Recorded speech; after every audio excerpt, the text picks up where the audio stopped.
Welcome to episode 48 for Hobo To Hero football manager thing in Malaysia. Yeah, so last time out we lost majority. At least we won the friendly. That doesn't help much though. Let's have a look at the schedule. I think I recall there's a gap here, yeah. So we will need to play an additional friendly here. Given that we played Sarawak recently, they will probably not agree. On the other hand, match load is heavy on most of them for now, so one friendly might suffice. We'll try Cushing. I'm sure they'll be happy. That or well, we might do Cushing here and Sarawak here, but then the match load on some of the players might be really heavy. I'm not sure if that's a good idea. On the other hand, or are they?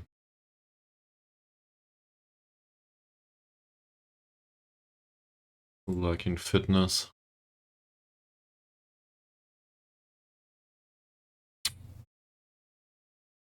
Doesn't show here. I guess we could use them. The two friendlies. And, well,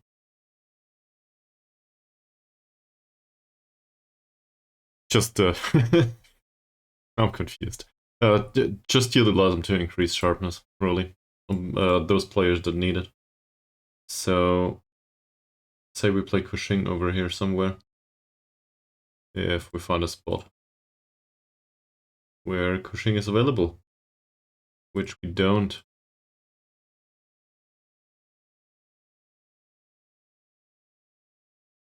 Really?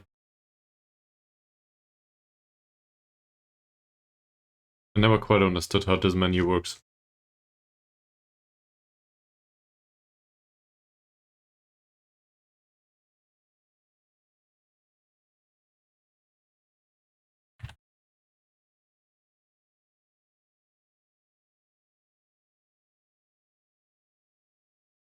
Hi, welcome to the stream. What brings you here? Hey, yet another member for the fan club. Are you quite sure it's not a self-help group? Well, that went pretty fast. I see. So, apparently this happens from time to time, so we'll do the friendly here, I guess. At home, earns some income, so that'll be pretty soon, but hopefully nobody hurts themselves. That's great! So, is this why you're here? To promote your own channel?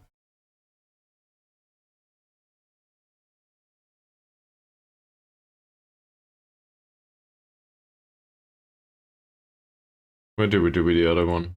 Isn't Sarawak? Okay.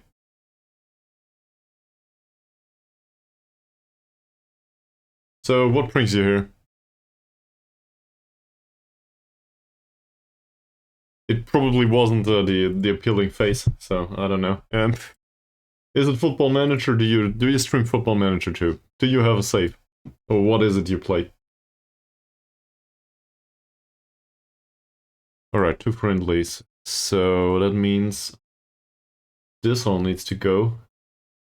And we need to play the players that do not have any match practice right now.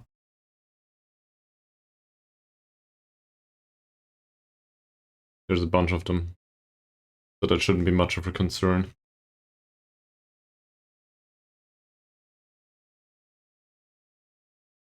Cushing don't want to get you too busy. Okay. Well, in that case, we only play Sarawak again. That's better than nothing. At least for the finance.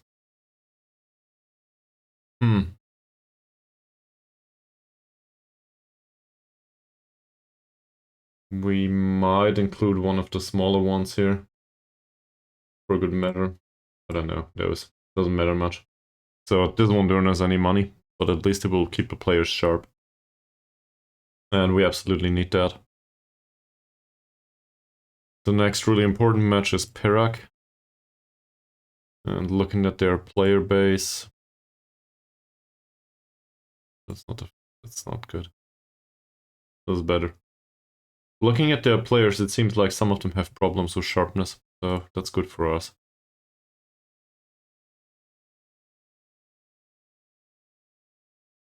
Okay. So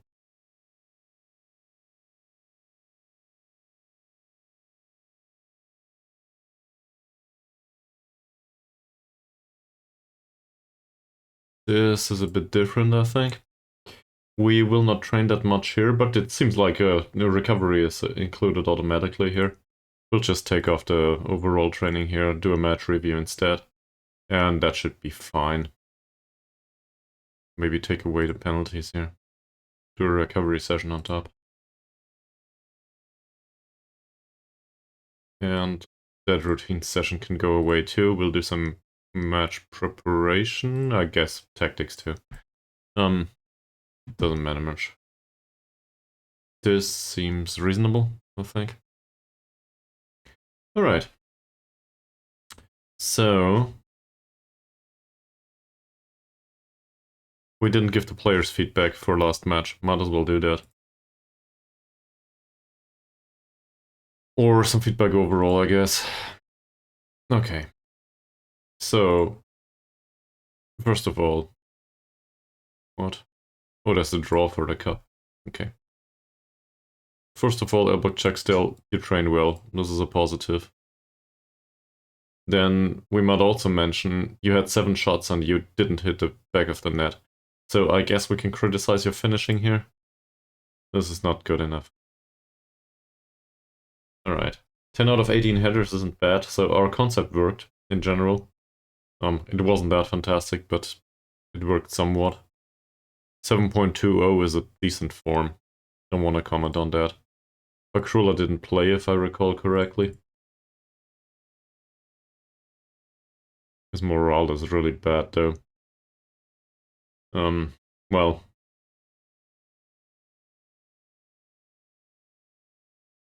Looking at this, 1 defensive header, apparently he did play. Oh, we took him off due to a yellow card. Yeah, he played on the left side in central defense. I remember. So anyway, wasn't good enough. And I think that's strictly due to the lack of defensive performance. So there's that. How's his form? 6.84. That's not horrible just yet, but not that impressive. Training for Hammer is fine. 6.3 rating, 2 out of 2 tackles, no chances created, so we go with that. And the 2 out of 2 tackles we can praise, I think. There you go. Form 7.02, no comment, I think. It's not horrible just yet, but it's not that impressive either. So, can't really say much. RC 6.1 rating, 2 key passes, 1 out of 2 tackles. Didn't hit the goal with his shot. We can criticize this, can't we?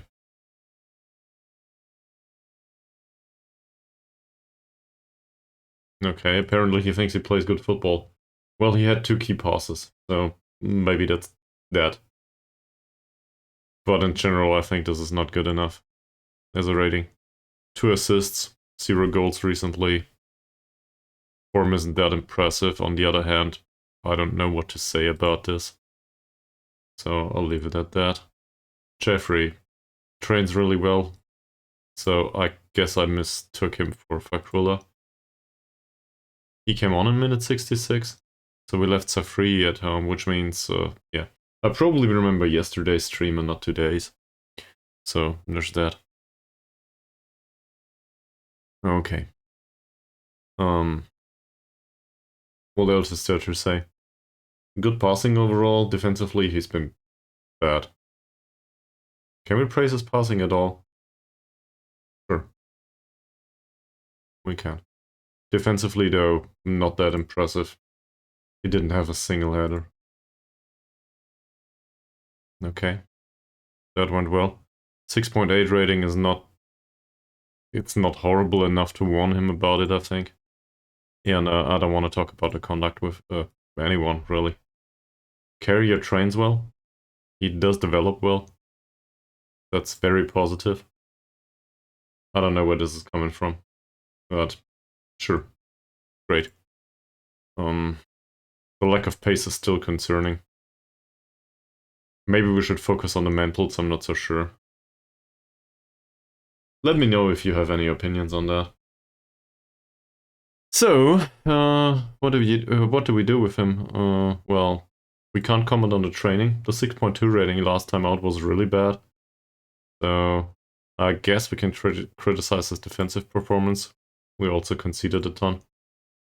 That's it. Not much to praise here. The conduct's fine, but I don't want to go there. Mazrin. Training level is okay. He thinks he's been working hard, alright. I'm not sure if I agree with that. Form 7.02. That is decent. So we should probably play him at some point. He didn't play last time out. I guess tier 2. No.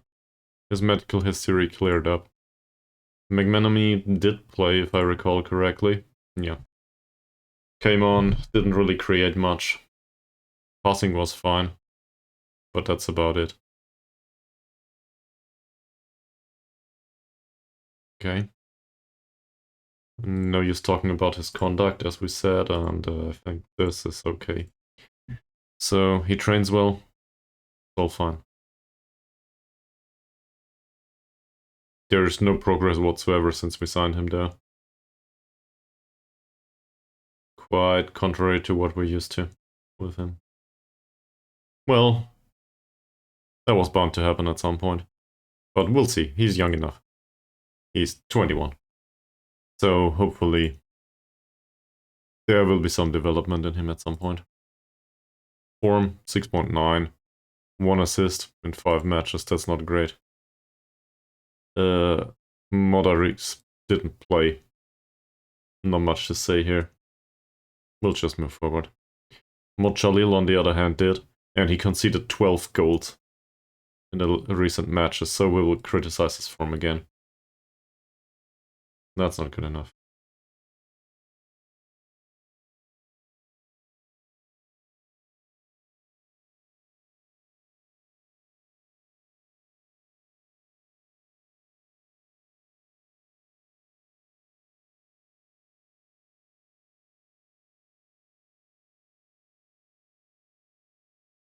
He thinks he's been just fine.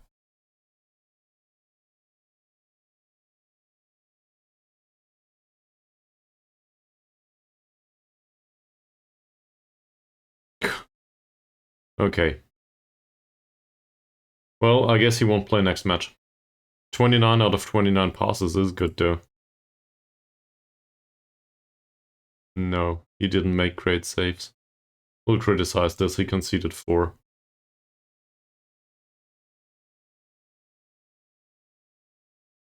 So now he agrees. Well, great. Okay.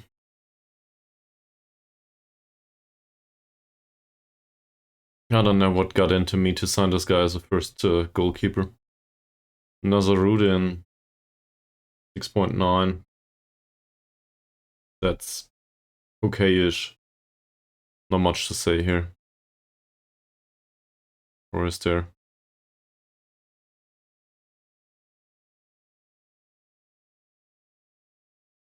Okay, apparently in the friendly he gets played as a shadow striker again for some reason.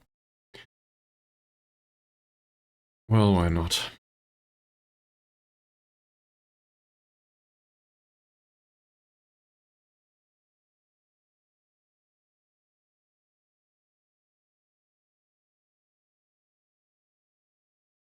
Well, can't comment much on him, I think.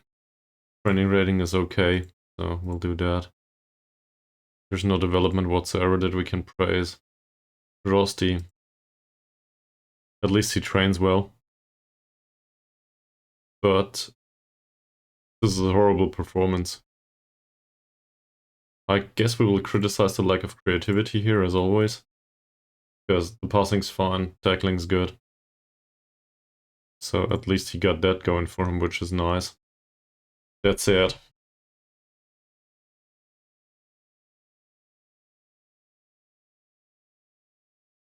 He didn't really have a positive impact on the match. In fact, he had a very negative one. Rusty, on the other hand, didn't have any. Because he didn't play. 7.2, I'd rather not praise. Safri didn't play either. And 7.25 is not that much better. Zakaria trains as always. That's really wonderful. And well, we can just hope that this improvement continues going forward. That said, I don't know how long his future contract lasts, so that's hard. He also scored the only goal, so maybe we can praise him for that. Yep, can do that.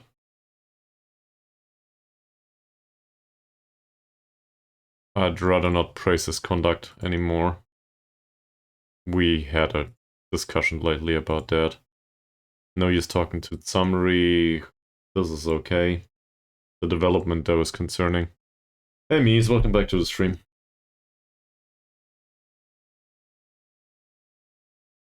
"23 out of 23. Sure, the passing was great, man. Where is it? There we go. That's it. Defensively, lackluster. But I don't think it's his fault, actually. We'll criticize the lack of chances created here. That's it. Amran didn't play. What's this? Nah. Ankun trains well. Well, that was about time.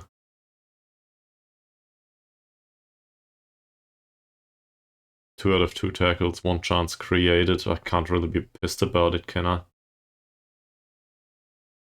Praise the tackling here.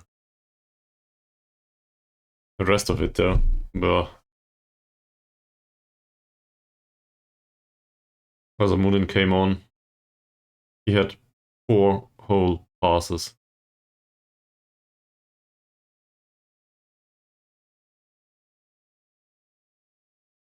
So I guess we praise the 4 out of 4 passes. Great. No development whatsoever, but he's 40, so I'd rather not touch this. This is good. 6.1 rating on Badrul Hisham. Yeah, he trained really well, and that's about it. He's the king of training.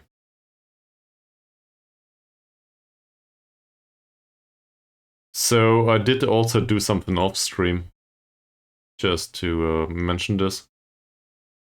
I did set up mentoring groups for the under-19s. It's not that impressive. I can probably show you in a second, in case you're interested. Yeah, no comment needed, and this is where we started. Great. So the under-19s consists of a bunch of players that have their problems with the personality. In particular, there's a bunch of them that are unambitious. So what I did is, I found a few players that are fairly professional. I set up 2 mentoring groups for the fairly professional ones, and included, well, to be honest, just the one with the most significant influence from the group on them. Because there's a bunch of players in here that get no influence whatsoever from a mentoring group for some reason. I do not know why that is. Like, I'm not really good at interpreting this. In this case, though, this guy is fairly loyal. That's a decent personality too, in general. Also level-headed, unsurprisingly. So if we can maybe nudge him a little bit into fairly professional, that would be fine. Same here. I don't know about the resale value of this player. It's probably close to 0. Apparently it exists. I'm not sure why. And then I've set up a balanced group here to get these 2 unambitious guys up. But really, I do not expect this to work much. There's no effect here, apparently. So, not sure why I did this, to be honest. It won't work. Oh, anyway, we can leave it for now. Maybe it has an impact at some point. I will need to revisit this, maybe. And last but not least, I set up a group for the leftovers that have no trade, so that they can at least aggregate to a little bit towards each other. Hopefully it doesn't get everybody unambitious, but if it does, we'll just sell them. There's also a bunch of other players. Well, there's 3. They have traits that I do not want on anyone, so we'll ignore that. And that's it. I do expect us to set up... Oh, this is good. Our new signing. I do expect us to set up a mentoring group in the under-21s too, at some point. But this is the first signing of the season. And it, well, for next season, I guess. It will go through at the break in December. So, do we want this guy?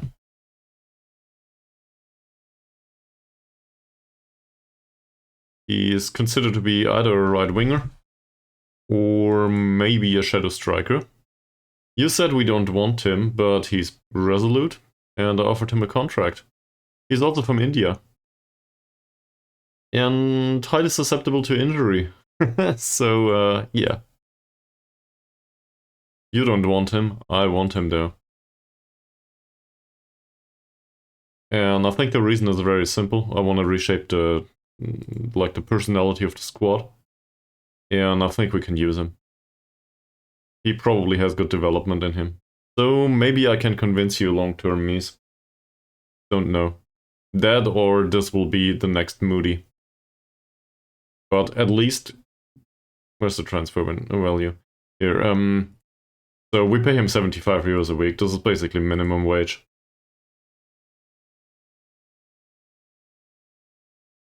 So I will still accept this. I want him. I did ignore a bunch of other current internationals.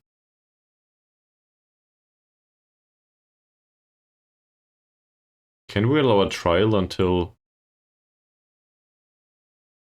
Currently not. Okay.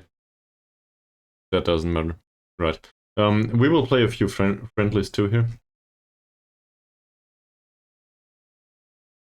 In particular, 1 in 4 days.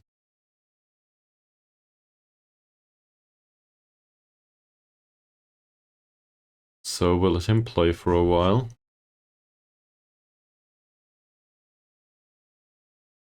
And maybe a few of the others, but the trialists will need to go first. He'll probably be away. Yeah, he'll be away. Never mind. This doesn't really concern us, as far as I'm aware. Fakrula will be banned next match, so I guess Carrier will need to play.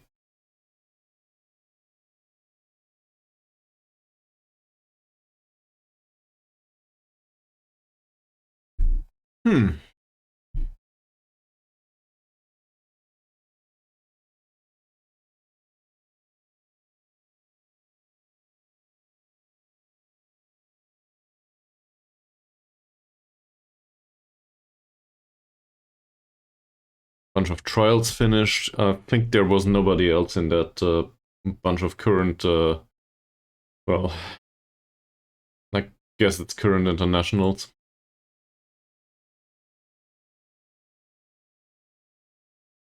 Oh. I just misconfigured my streaming window. Yeah, where is it?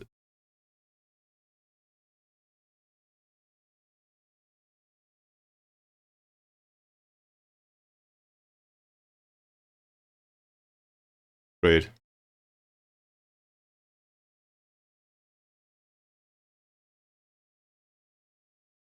Here it is. I closed the chat. That's really bad. I think I'd rather see that. Yeah. Okay, so ton of friendlies. This is just general training here. We will not set up a specific friendly for the under-21s, or will we? We might. So, say we do a friendly for the under-21s. Nah, we won't. They play in the senior squad. The under-19s, though, the under-19s can have a friendly, maybe on Sunday each. They don't do any matches anymore, and I think it makes sense. That's wrong. Blender. That's also wrong. Here. This is what I'm going for. So, say the under-19s play here.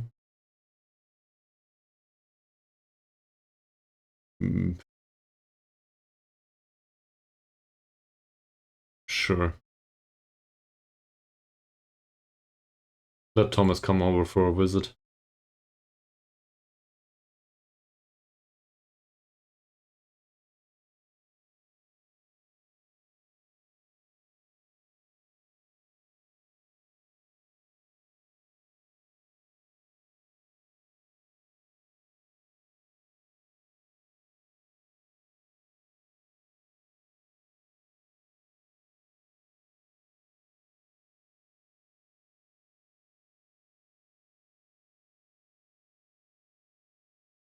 Alright, that should suffice.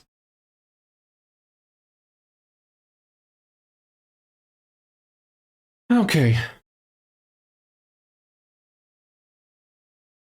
So, we will play these two friendlies where the assistant manager will play these two friendlies. We will skip over them, and then we will face Perak. And I'm not sure how to deal with this. So I should probably get a scouting report pretty soon. I'm not sure if they play in between. Let's have a look. So we play them at the 27th. Me too. It takes a while to process and there's barely anything to do. But on the other hand, well, I guess it is an opportunity for optimization, if you want to put it that way.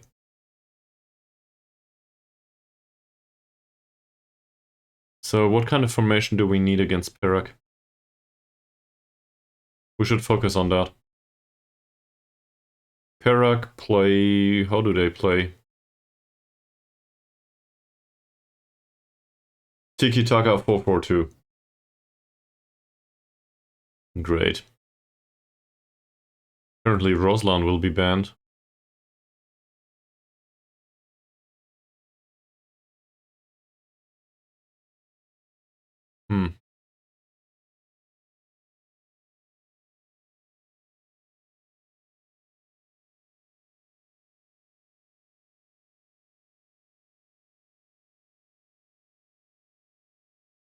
Yeah, but... Well, yes. So I do not think it's unrealistic to have these major breaks. That happens in real life too, including the friendlies within the season. It's rarely reported upon, but usually if you follow a football club closely, you realize sometimes they play, I don't know, first Bundesliga plays somebody in second Bundesliga or the second and third, in between. In particular, if things do not go well, to test this and that. By the way, this guy was recommended to us. Yeah, that too. Sure.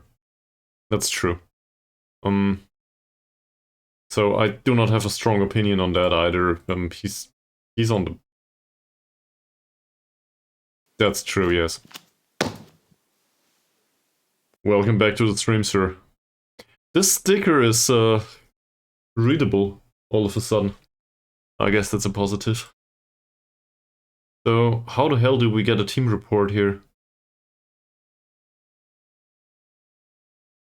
The board will not allow you to scout this team as they feel it would be too expensive for the club. Fuck off. Oh man. Nizam has a tight hamstring, that doesn't matter much, does it?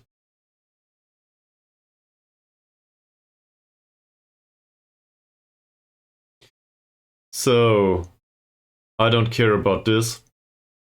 I do care about the lineup. We will deal with the lineup straight after the ad break that will come right now. Sorry.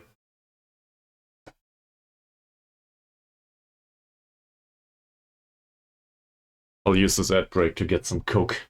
And if you watch this later on YouTube, no ad breaks on YouTube. Well, at least not in the stream. Oh, I can't answer him right now. So...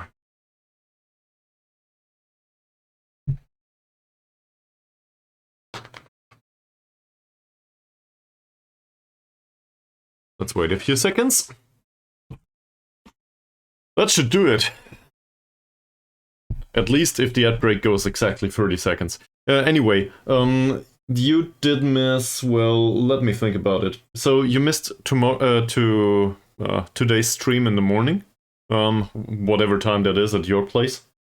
So I got up early and I realized, well, we played Johor DT, so might as well do the fuck up game immediately. It did go according to plan, actually, but didn't go according to plan. So we had a better performance, but a worse result by a landslide. So that was shitty. And now we will play Perak. So you didn't miss anything, and there is still an extended...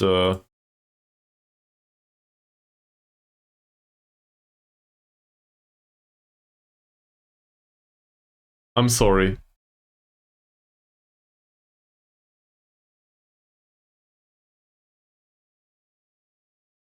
What's kombucha? It's tea. Made from... it's tea made from...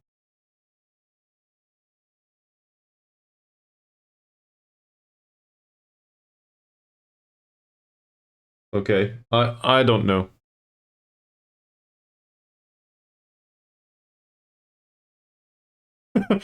Thanks for looking, Mies. Journalid, I think we talked about this months ago, or do I misremember?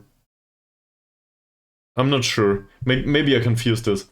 I think I asked back then what the hell is kombucha, and it's the same now. I never tried it. Yeah, fermented tea. So apparently fermented stuff is really healthy, at least according to my information. That said, never tried. I don't know, man. I drink regular tea from time to time, and also this stuff.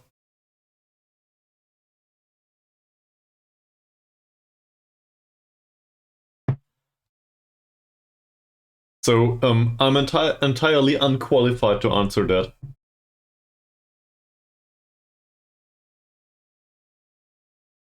Well, that's probably true, yes. I do drink tea from time to time. It's just...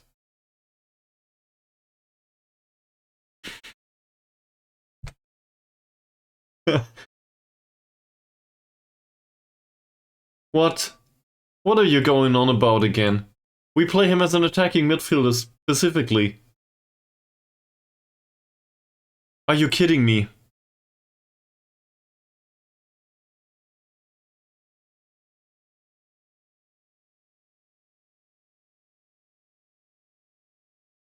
We do play him as an attacking midfielder.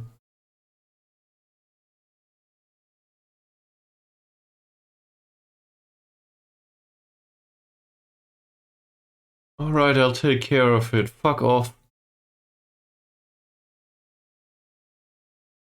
Well, it's not really my favorite drink, Coke. No, he's not. That's a funny part. I'm quite sure. Where is he? So we did play him as a shadow striker throughout the season. That's true. So you are correct, Mies. But look at the form here. It clearly says we played him as an attacking midfielder. Well, then he played as a central midfielder against Kedah. So there's a minor occasion where it didn't go that way. And we played him as a shadow striker in a friendly, apparently, because the assistant manager is a dumbass. We don't have an assistant manager. Anyway, whoever managed the friendly played him as a shadow striker, apparently, because they do not adhere to tactical instructions. But otherwise, he's always played as an attacking midfielder only. So, you know, I will not agree on any roles any further in the future. Doesn't matter, he will not be around next season. So hopefully this is not a new promise. It is not a new promise so far. I've really had enough of this. Alright. I think he needs to be sharp, so he will get priority. And Marcello can go to the bench.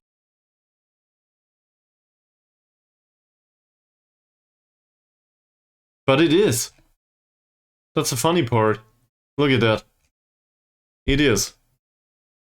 Yes. So we always play him like this. He also plays basically permanently, because there's no other attacking midfielder in the squad. Well, there's one in the under 21s, you know, Ahmad. That's it. So it's not like there's a problem with his playing time or the role which we play him in. Apparently, his current manager at whatever his current club is, Kuala Lumpur City FC, apparently. So the manager of City apparently comes over once we play a friendly, because otherwise he's busy playing his own real matches, the league matches. So and then he comes over and the head coach or whoever it is, not me, plays him in the friendly as a shadow striker because he does not adhere to these tactical instructions. Yeah. You know what I could do? It's really stupid. But this will probably work. Now he's played as an attacking midfielder. Depends. What's his sharpness? Yeah, we could. So my primary concern is to play those players that are not sharp. This is what we're doing here. So, preferably those that will need to play in the match in 2 weeks. Where's the schedule? Here. So as you can see, I included 2 friendlies here, just to be sharp enough to closer to the game versus Perak. And Perak, in their infinite wisdom, didn't include friendlies so far. So chances are they will be not that sharp, which is great. So we need to exploit this with our strongest players.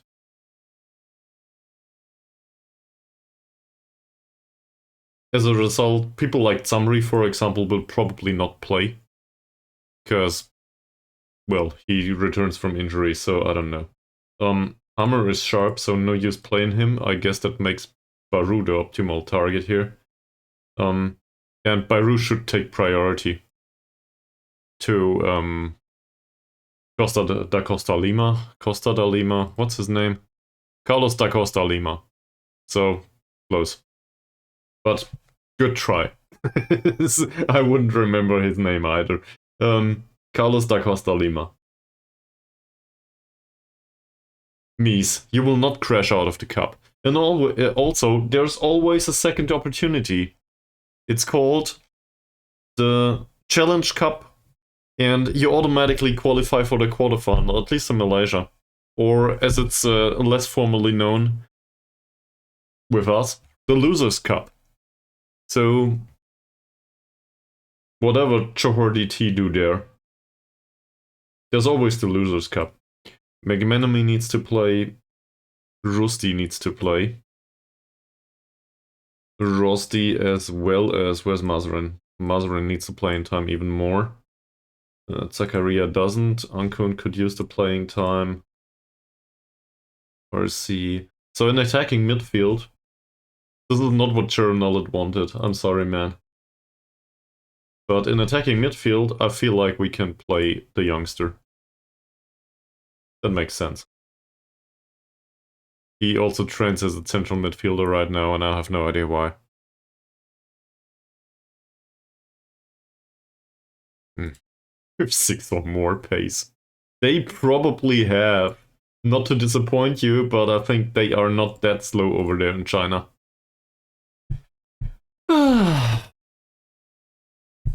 Central defenders. Well, so Fakrullah is on a yellow card ban, which means Safri can play for. It doesn't matter much. Jeffrey needs to play.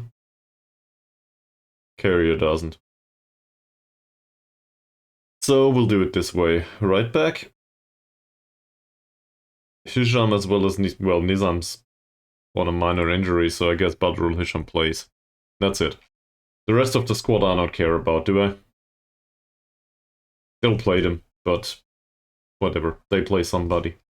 Well, you know what? I'll set them all to the bench though, just to be sure. Because otherwise, Mr. Da Costa Lema will not be on the bench, and that would be a pity. We want him to get some playing time, maybe. Nothing, man. Your central defender has good positioning. I'm sure he'll be fine. It'll be great. Don't worry. Don't worry.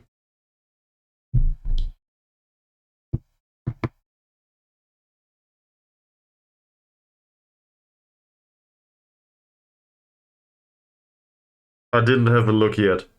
Is it bad? I just saw the red. And the specialist. Please tell me it's not for months.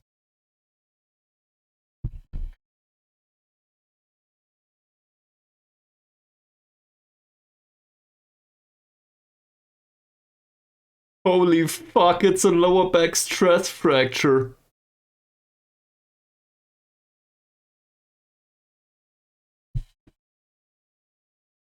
Are you kidding me?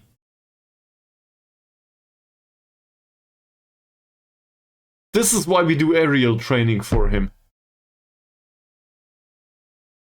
So, fun fact. I knew a certain person at some point. Well, back then it was a friend of mine, or I considered her a friend of mine anyway. She had really bad problems with her back, as far as I'm aware. But did play, how's it called? Beach ball? No, volleyball, whatever is it called in English.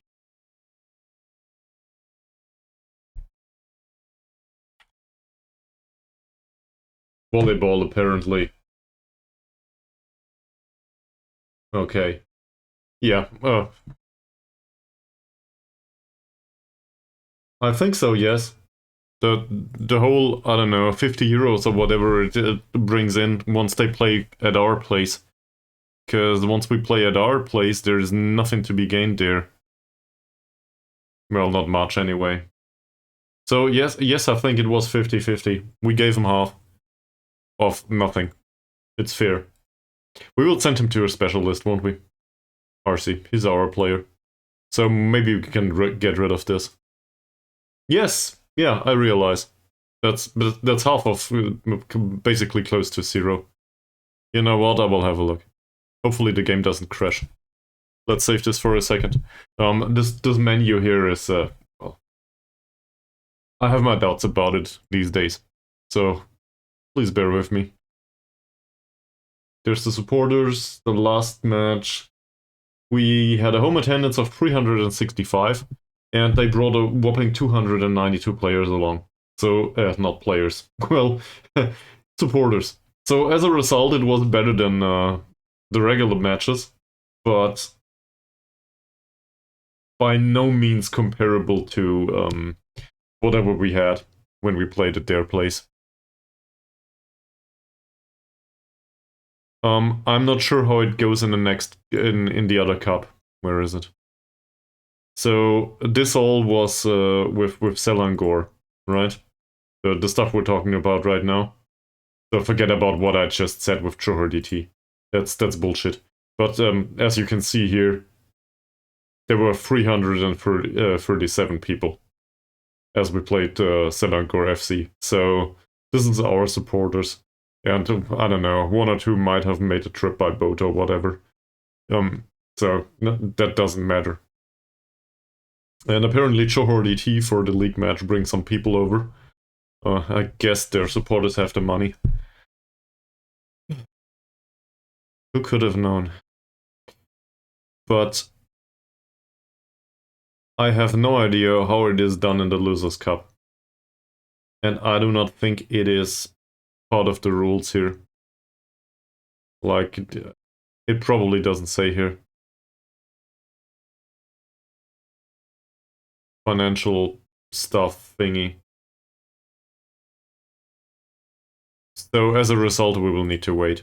The good part is Johor DT probably have a lot of supporters. If we consider their schedule a good benchmark.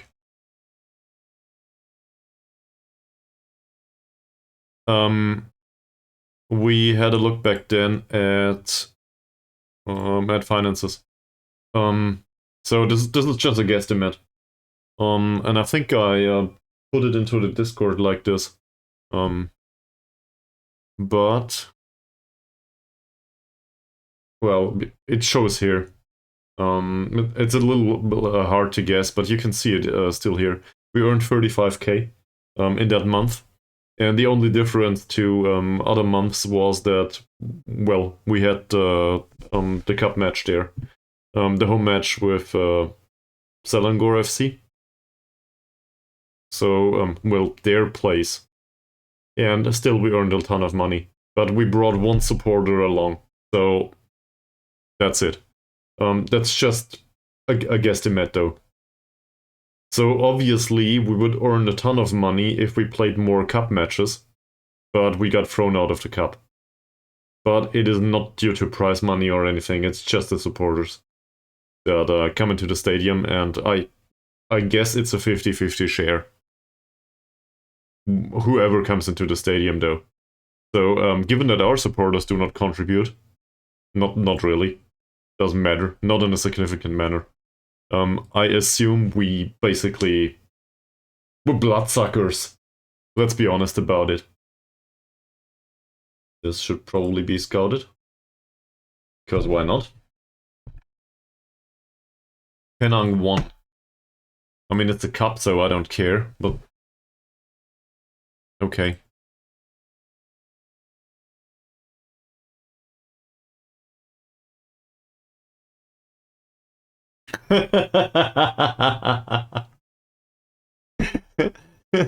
And now you conceded, or was the striker not good enough to put it in the back of the net?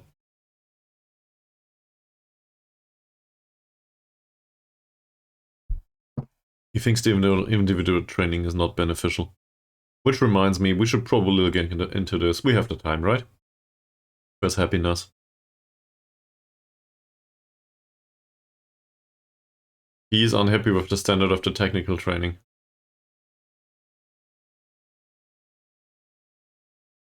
Fuck off. That all is fine. Okay.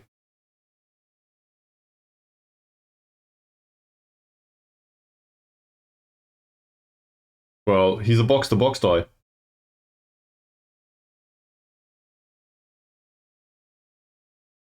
Okay.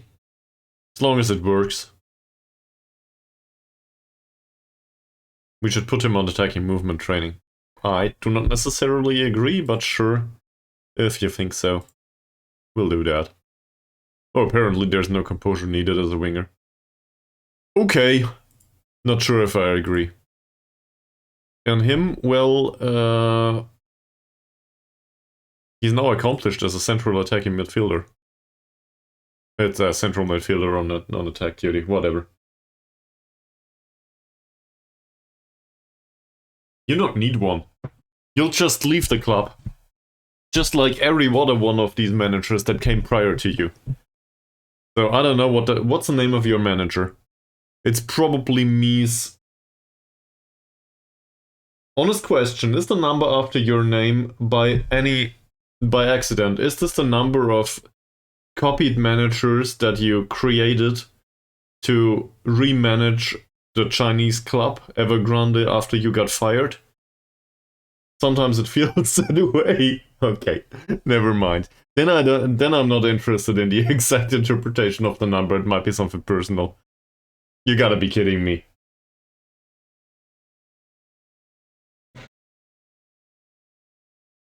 That's obviously a joke, dear internet. Please don't dial that.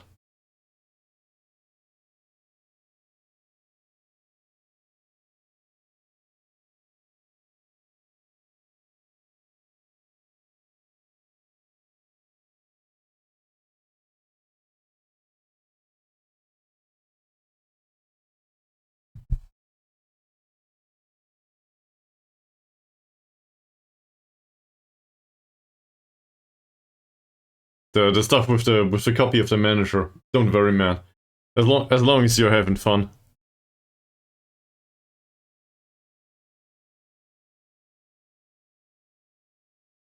By the way, Chernal didn't tell us for a long time. Yeah, sure. If we can. Where's the result here? So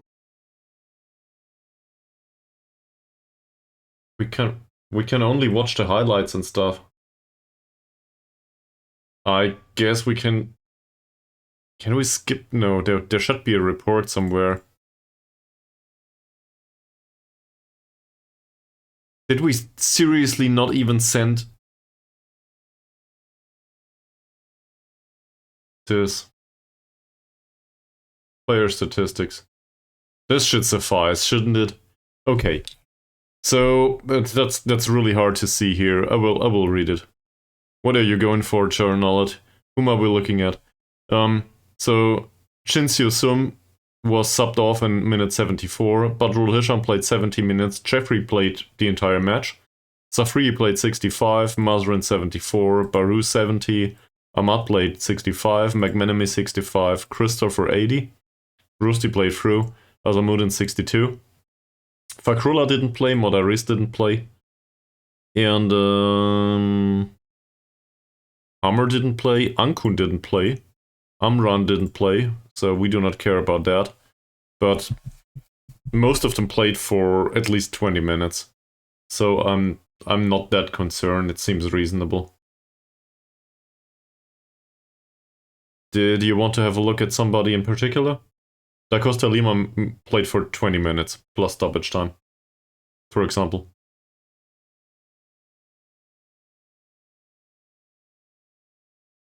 Yeah, let me guess, they took it out again. Or it was a loan and you're repaying it. Okay. If you have any particular thing at... I don't know. In German we say on your heart. How do we say in English? Whatever. You know what I'm talking about, right? So, if anything in particular comes to mind, feel free to ask away. That's what I'm here for, after all. On your mind is so.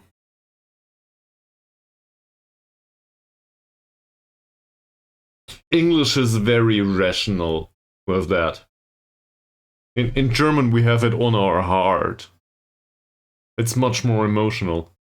Because Germans throughout the world are known for their passion and their emotional intelligence and their good humor. I don't know where I'm going with this.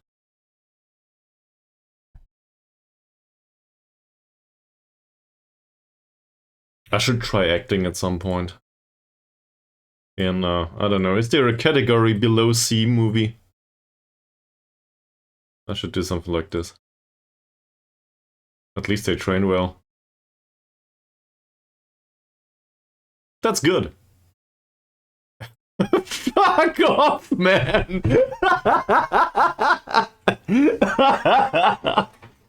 I'll do a bathtub stream. Oh. Great joke.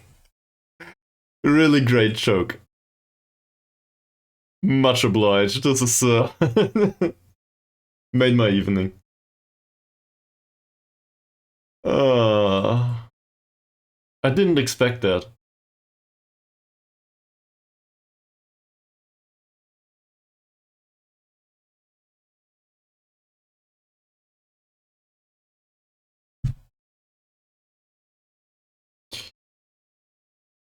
That's alright-ish. The under 19 doesn't really matter to us, does it? Obviously, we could play some of these players here. And well, at a glance, I think that's fine. We'll do that. We'll set them all to 45 minutes.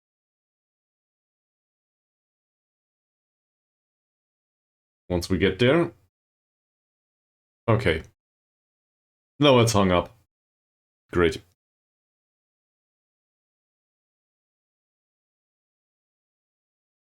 What happened? I crashed the game, didn't I?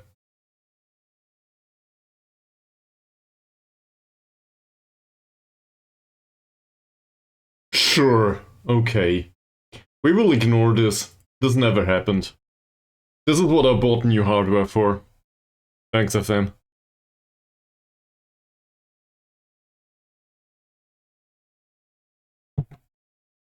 Leverkusen 0-0. Is this the result?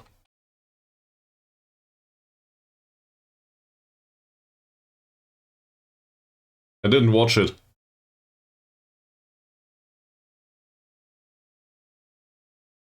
Full time. Nice. Nice.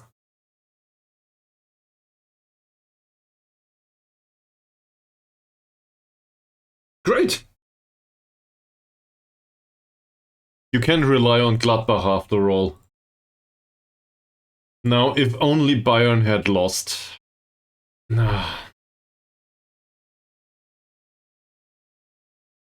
So, in case you're wondering what we're going on about, Journal, as a slight supporter of VfB Stuttgart, I was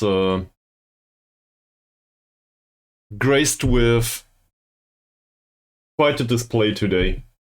A 5-2 against RB Leipzig. So as a result, the only thing that was missing was, Bayern Munich losing, but that didn't happen. So also Mies is happy if everybody else loses. I don't think so, no. I think Klopp will retire, and it's well deserved. So it's really hard to judge, not knowing him personally, but he said he will take at least 1 year off, and I think he did take 1 year off between Dortmund and Liverpool too, and it does make sense. So he will probably go back to the Schwarzwald, where he belongs, and, I don't know, run around there as a normal guy he is.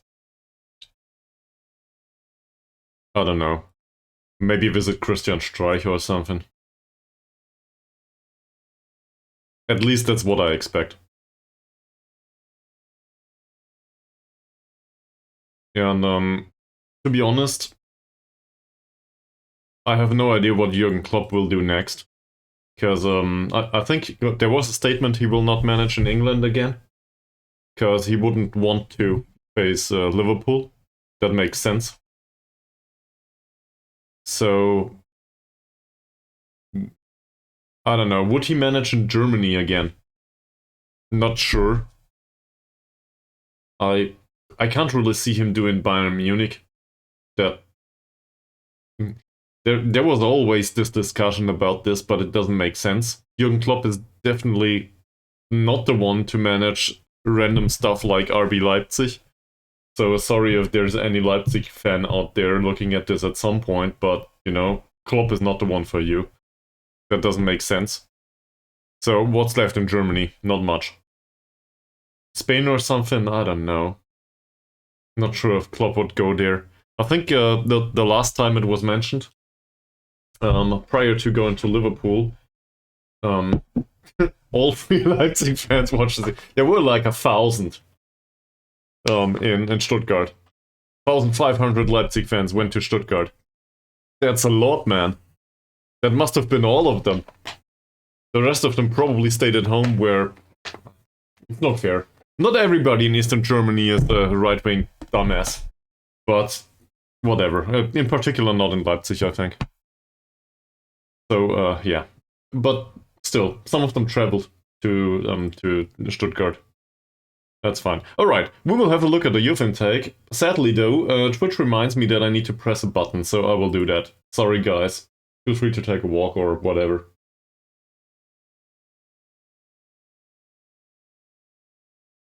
Yeah.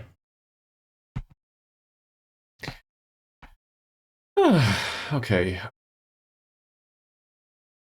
We will slap this in. I don't care about this, so we'll start with that.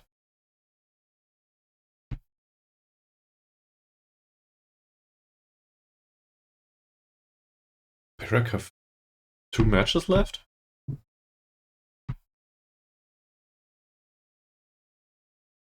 So I'm confused. It says here the relegation scrap approaches final battle.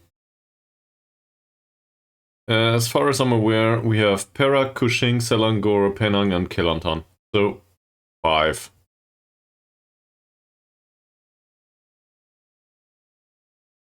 According to this, though, we have 3 away matches: Perak, Kuching, and Selangor.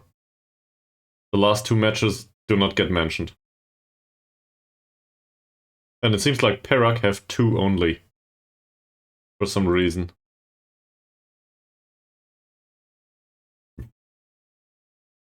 Because they have 4 matches left and we have 5? Yeah, the overview is broken, I get that. Due to the larger spacing. So this is probably bullshit. But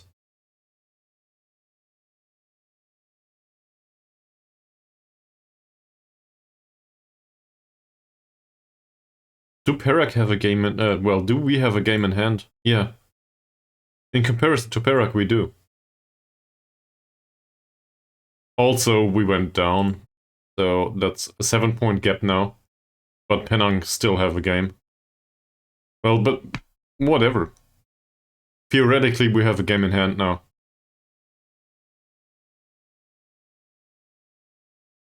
And I think the last place in this season is probably done. They will not go beyond us, so that's settled. Having 5 games to play, we will probably get 3 points. Or no. Let me rephrase this. PDRM will probably lose 1 match at some point. So, and they will not win all 5. So this is done for. It's only about the rest here. Luckily, we do not play PDRM, we play the others. So we still have that in our hands. Yeah, anyway, I promised youth players, right? Okay, so this is what you're here for. Great promises for the future and nothing happens.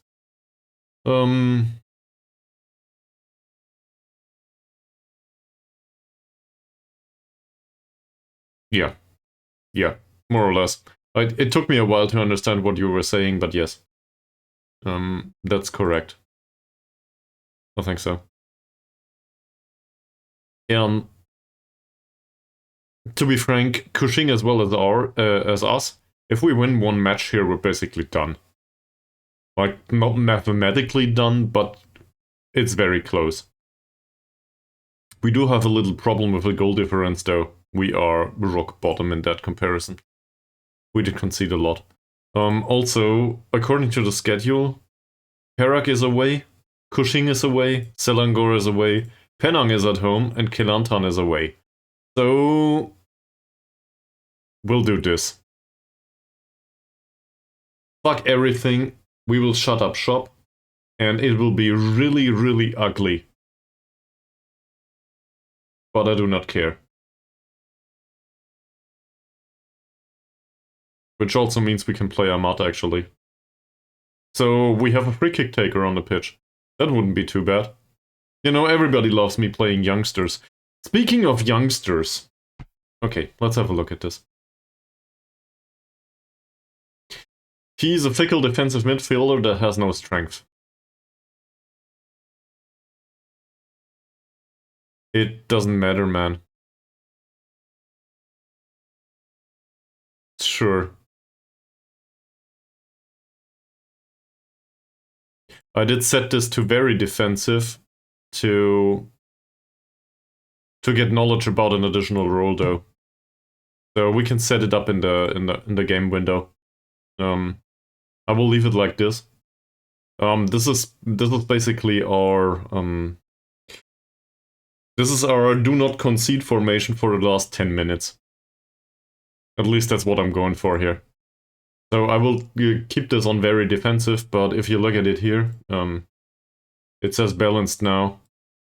And if we put it on defensive, it will still say balanced. Same here. It says positive here. If we go very defensive, it might still say positive. We've been here. I will keep it like this though. For getting up the tactical familiarity in another way. Also, you can see here the passing style is really awkward so far. So the more direct passing might not be a good idea. They're not used to it, but we'll just train them. And I have a whole friendly tomorrow to learn it, and then 3 days afterwards. So we should probably emphasize the passing style in the training in the next few days. Well, that's too late. We'll do some passing training here. I just reconsidered. That's here, right? There. Also here. We'll do that. Maybe some possession training here. Sure. So that should increase the passing style a little bit. Yeah. We might still go defensive though. We'll see.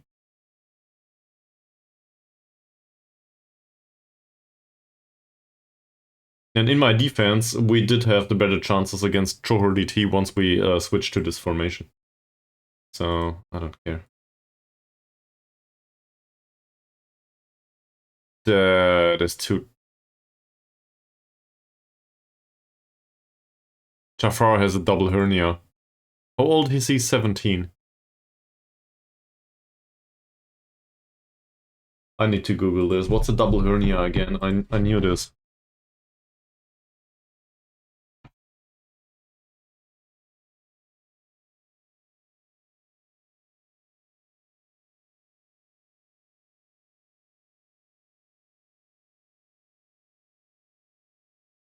Okay. Thank you. Okay. That is too much information. He's injured lifting weights. Ouch. No, I'm not. I'm very sorry. I'm actually really sorry. Okay, so this guy, I'm just confused. This is me. What do we consider this man?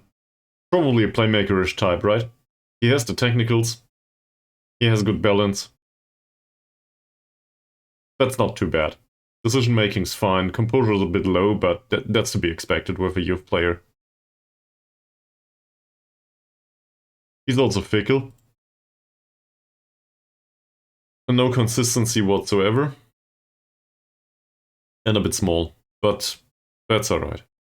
I think so too. So we don't know yet if we will sign all of these. This guy is a poacher apparently, and he's good at that.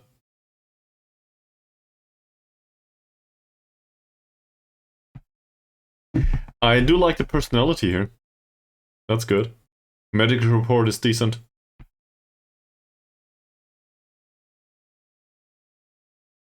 And Mies will hate me for it, but I think I have a good idea what to do with this guy. And, well, we'll see.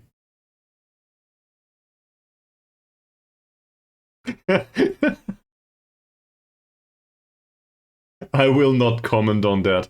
This is good star rating, but I'm not so sure if I agree with all of this. Good balance, fairly loyal, tries long-range passes. His passing's not that great though. That said, he has good free kick taking, I like this. Left-footed.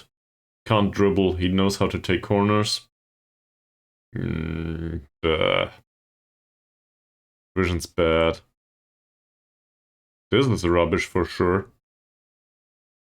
An advanced playmaker-ish type he isn't anyway.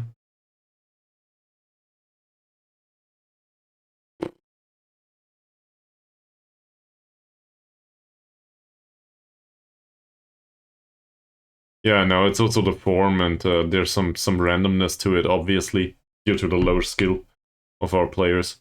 By the way, can I ask you two something? That's an honest question. How do you watch this right now? Are you in front of a PC or are you in front of a phone? Because I'm just interested, if it's okay.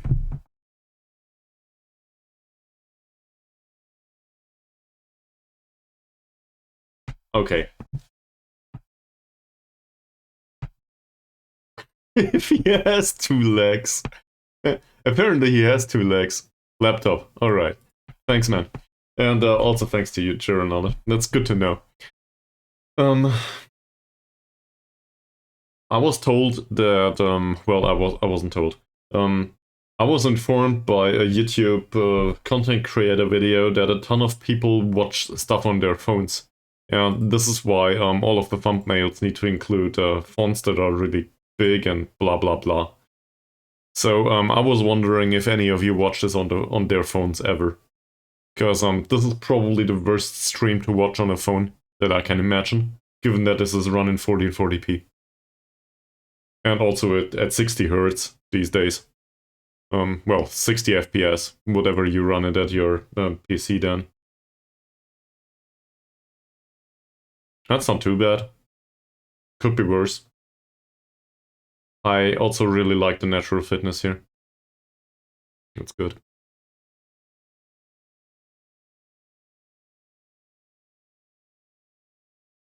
Okay. I should watch this, shouldn't I? Probably don't want to open all of this. He's unambitious, that's too bad. Low determination. Unambitious again. Balanced. Good heading on him. Decent jumper. I like this. He has 3 points of jumping, but he's a fullback. He's a good worker, so probably a positive.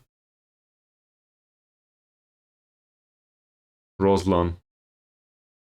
Seems like a central defender, more or less, with 3 points of heading. He has good crossing, so maybe he's better as a fullback. I'm not convinced.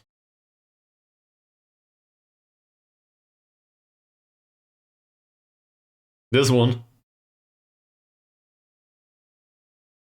He has good crossing.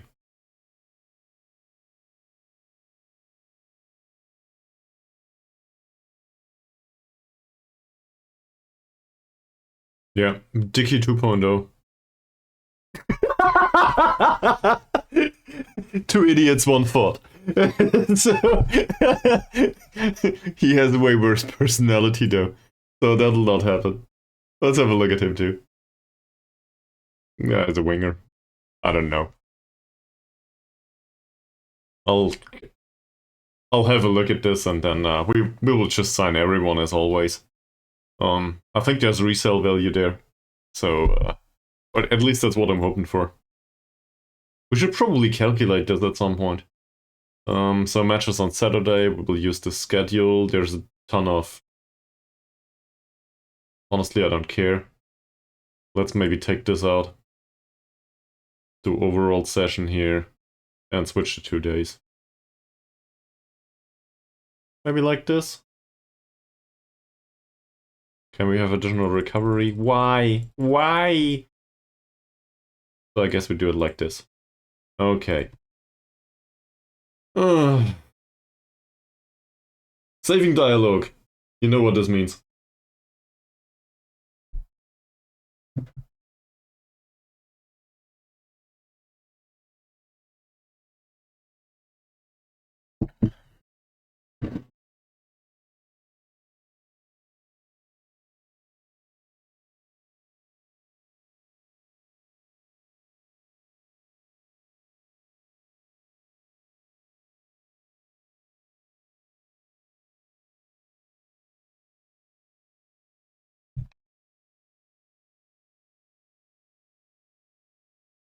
Okay. For the entire youth intake. Sure, I can do that, sure, and all that. Is it okay if I do it tomorrow morning, maybe? Usually after a stream, I'm prone to crash. So, I'll try to do it at some point. Give me a second. What the hell is it here? Yeah, it's, I will do it. Okay. Youth intake, screenshots, for Discord. There we go. I also need to upload and thumbnail the YouTube videos.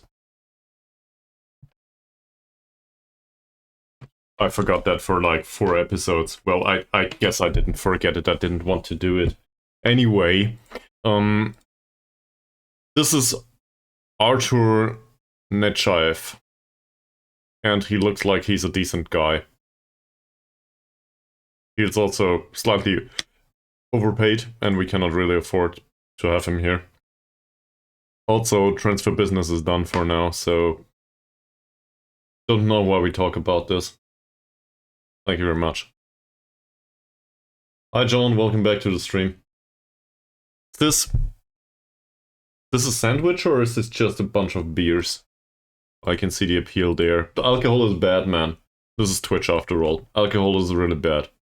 Khalil Ahmad apparently had a change in personality, which is very good.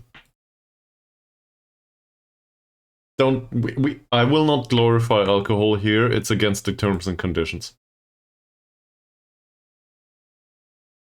All beer is purely imaginary around here. Just like the girlfriends. So, I'm not that happy with the development, I think. We have central midfielder on attack. I guess I should be, it's fine. We'll give him playing time. And then we'll see where it goes. Yep, you got me. Okay.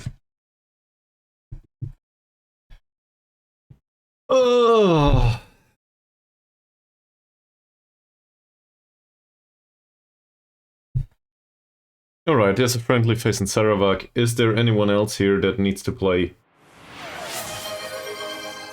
Does it need to be water?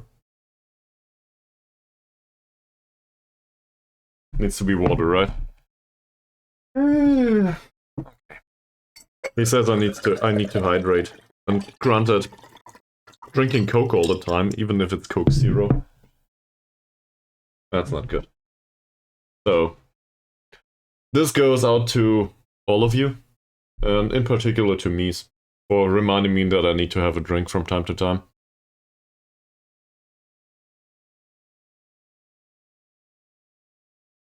That's misphrased, isn't it? Having a drink is probably with alcohol. So it's without alcohol, it's... Who knows what's in there, right? Okay. It's water though. Tap water. Isha. Isha plays in the under-19s. This is the friendly. Sure, House is injured. So we can put Isha there, why not? Or one of the youth candidates, really. Where's Isha? Here. Good luck, man.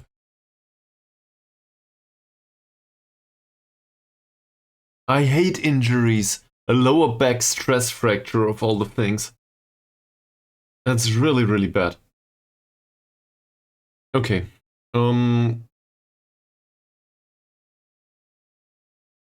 So I guess they can practice this formation and mentality and stuff. Also the passing style.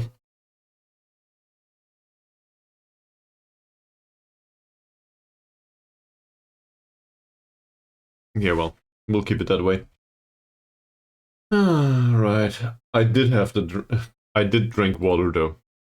We won by 1 goal by McManamy, apparently. Who's in decline for whatever reason. Why, man? Why?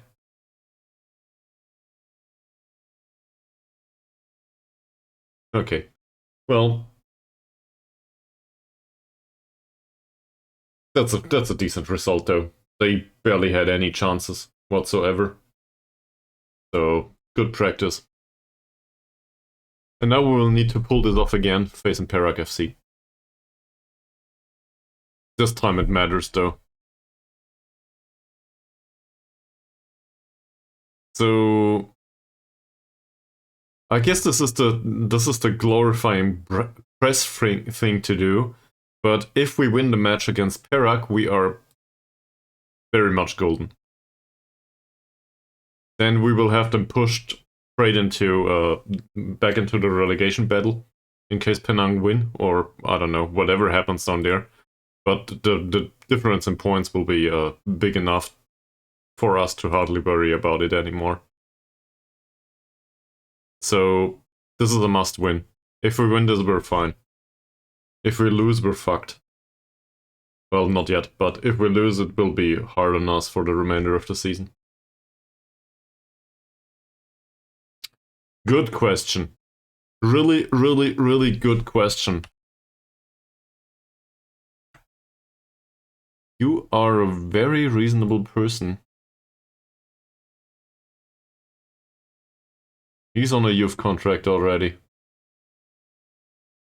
Is it too late?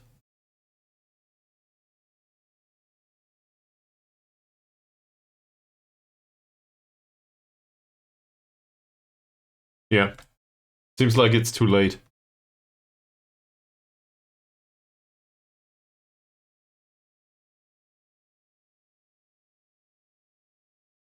I mean, I guess what we can do though is we can offer trials to all of these.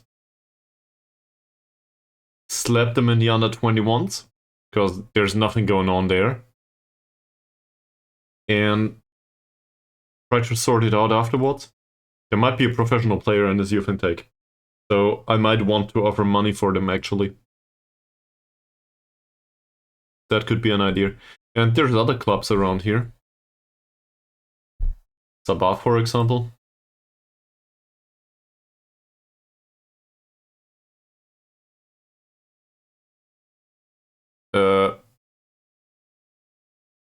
Jaron Nullet will guess first.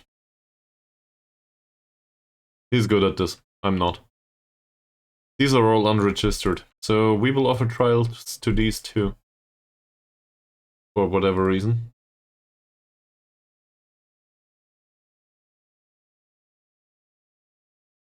It seems like we missed it by a day or two. Well, your guess at least is very interesting. You gotta be kidding me. Nice! All of our bids were rejected. Why would you do that to me?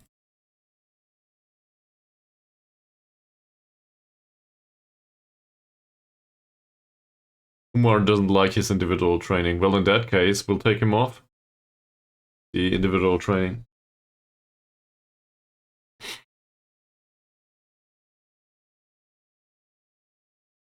How tall is he? He's 1m66. Why the fuck do I try to train him as a central defender? He's tiny. Sorry to anyone with 1m60 something out there. But as a central defender, he's tiny. Why would I do that?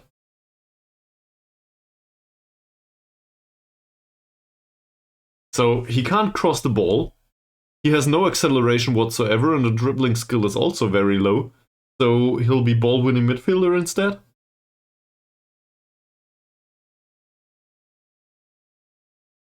He has no aggression either. That said, he has 16 points of leadership, so yeah, good luck with that. Yeah. But he'll grow in this direction, Mies. Not in this one. He'll grow like that. Probably, most likely around the area down here. So, that's not what we're going for. And also Da Costa Lima is annoyed by his individual training, apparently. It's not beneficial, he says. Cool. You know what? You do pace. That's always beneficial. And you need to be a bit faster.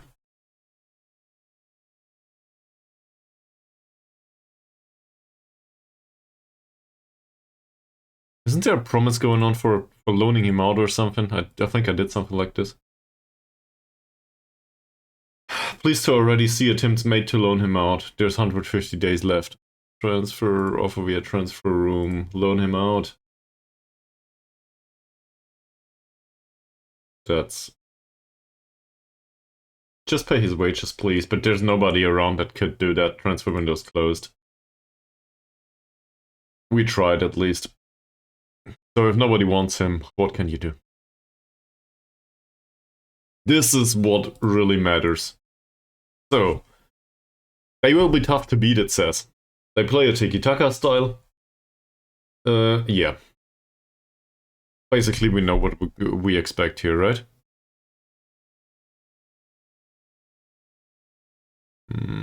Low work rate, low aerial reach, and the goalkeepers don't know how to throw the ball.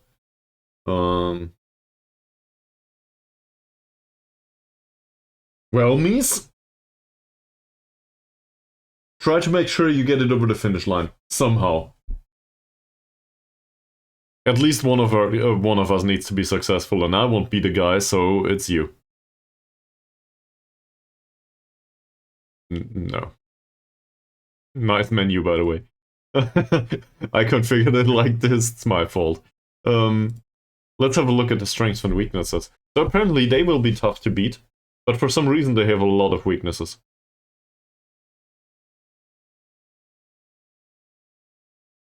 And they defend well, at least the near post set pieces. For some reason.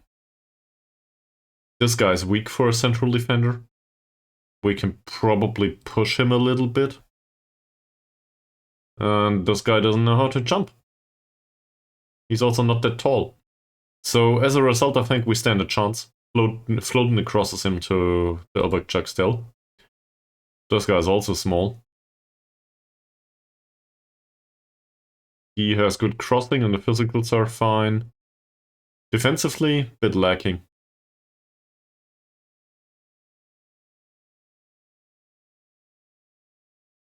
I think I had a look at most of these players last time we played them.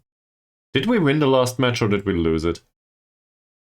And if we did win, how did we win? Perak 3-0. We won by 3 goals last time out.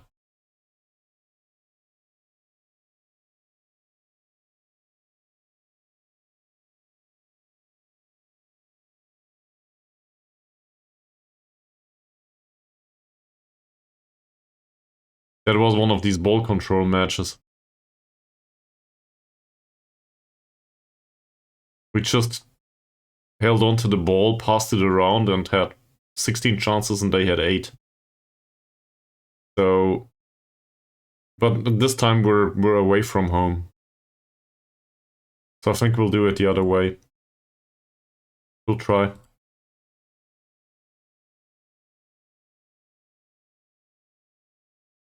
I'm not sure if this will go well. Also, this should be a ball-winning midfielder. They have no idea how to play a defensive midfielder role. Or do they? Well, he doesn't, that's for sure. Okay, all of this can go away though.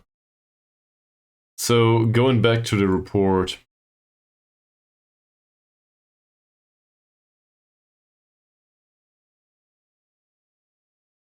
They don't want to work hard.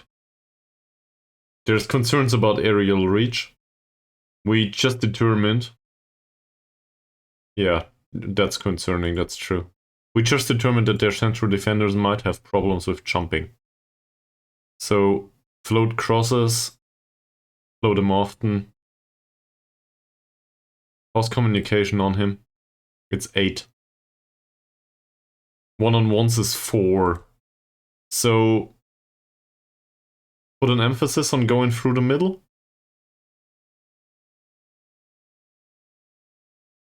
Narrow counter-attacking, basically. That's what we're going for anyway.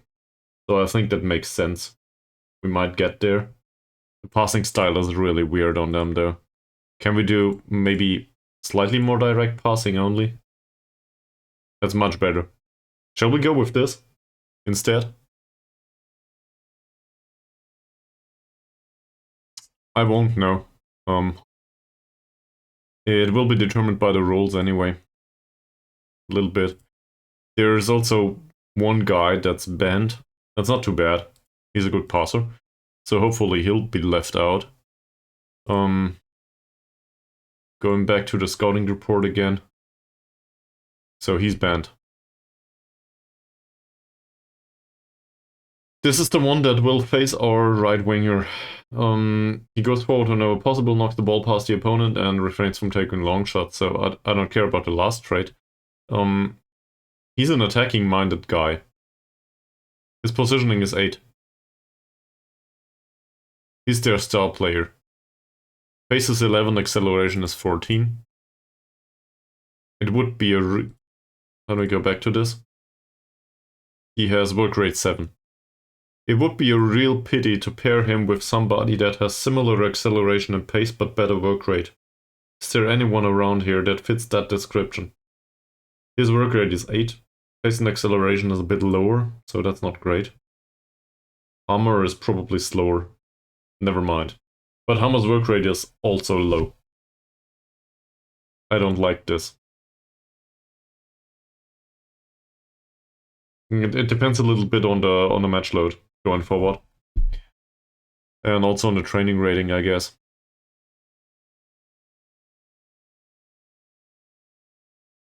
Yeah. I'll wait a little bit.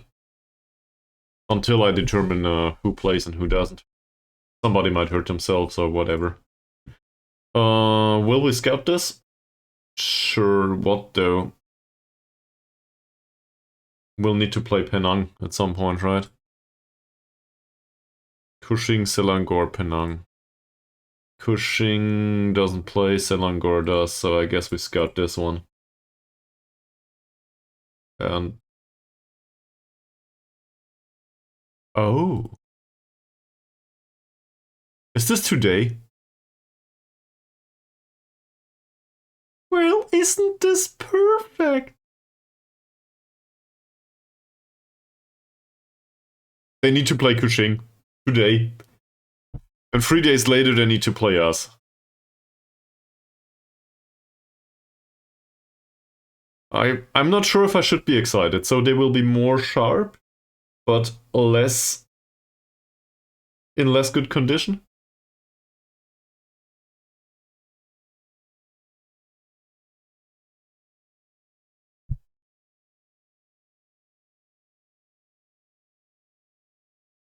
So Selangor won, that's a positive. Great. Penang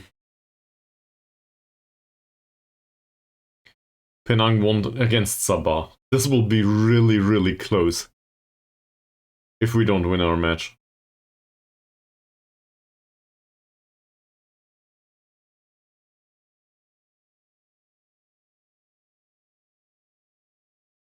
We'll just sign everyone, won't we? Sure, you do that.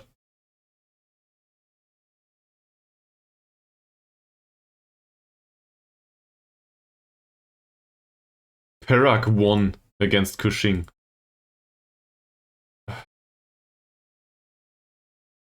And all of a sudden everybody that plays for Kuching for now wants to come over on a trial. Why not?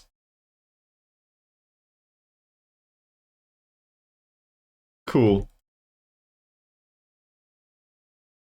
Nobody from Sabah is interested though. The other Sarawak club might have a youth intake too. Come to think of it. So that's a thing. Just skip over everyone here. Great. No, I don't want to hide them. I want to emphasize on them. Everybody here needs to be moved to the under-21s for now. We don't want you around here.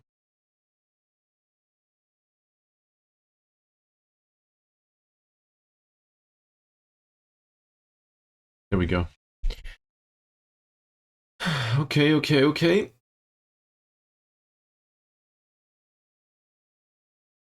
How did it go, Mies? Please tell me you won.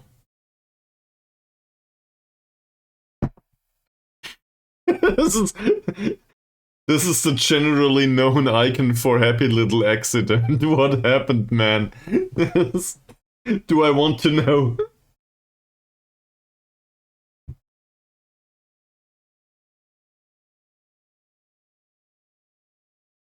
Yeah, that's a good idea.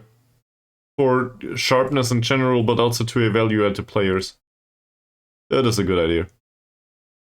So, under 21s, fixtures, there. Well, there is a friendly of Cushing under 19s versus ours. So half of Cushing's under 19 is in our squad, though. I'll set it up here, if it makes sense. I think that's reasonable.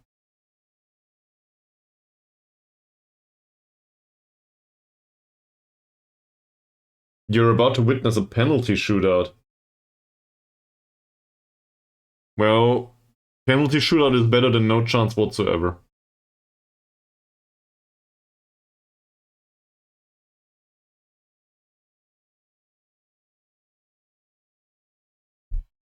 Okay. Transition phase, sure. Attacking free kicks, sure. Defending corners, yeah, we could. I can live with that. Whatever. I'm sure they know what they're doing.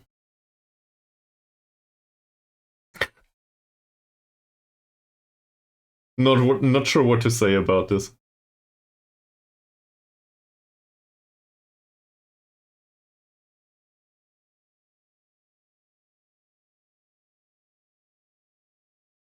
And I'm honestly not sure whom to play in goal. I think I will let you two decide. No, I won't. There's some stuff that's predetermined due to no knowledge of the position otherwise. Sure. I will probably ignore the match practice here. We'll do a review instead. That would be a bit hard on them. Having a match and then immediately afterwards match practice.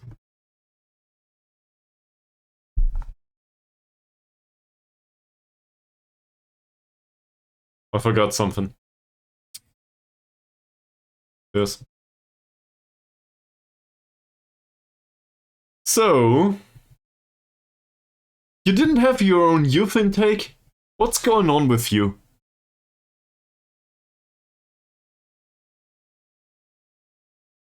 Is it in the under 21s?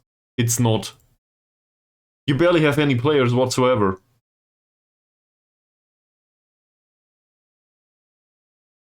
What is wrong with you? That's just like in real life. We'll offer a trial to these three.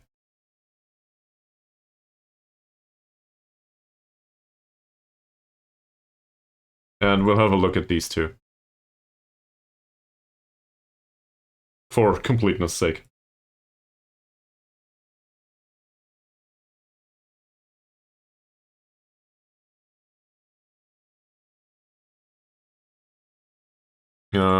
At their club, give me a second.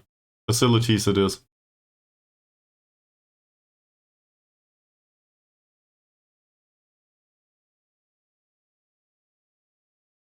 They have fairly basic academy coaching and youth recruitment above average.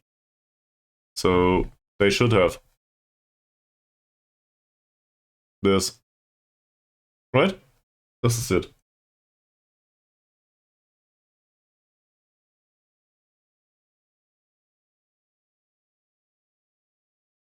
Okay, let's skip over all of this. I don't care about that. I see. Thanks, man. Good to know. I didn't know that.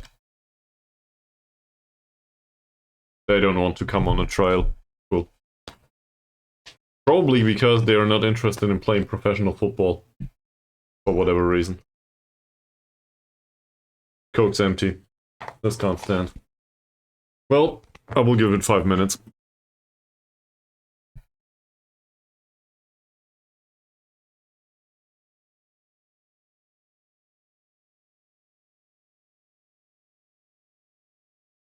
What did I do to deserve this? Can somebody tell me? Received in a training incident. What is wrong with you people? At the last day! We talked about match tactics and then we had a look at the match focus. So we sat in the video room with a TV and looked at corner taking or attack, free kick taking or whatever. This is what we did. Apparently, he managed to sprain his ankle ligaments whilst stumbling over a chair or something. Nah.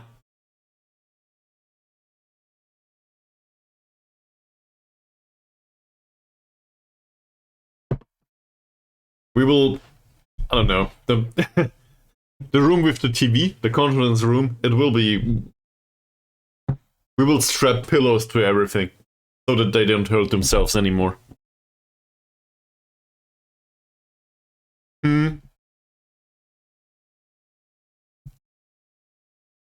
Well, to be fair, maybe the match focused training does include actually practicing those, you know, the free kicks and stuff. So things might happen.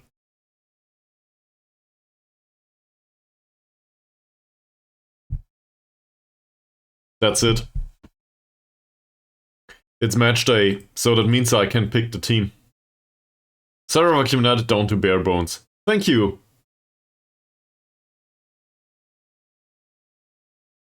And Terengganu are close to being qualified for the Asian Champions League, for the Cup. The Cup.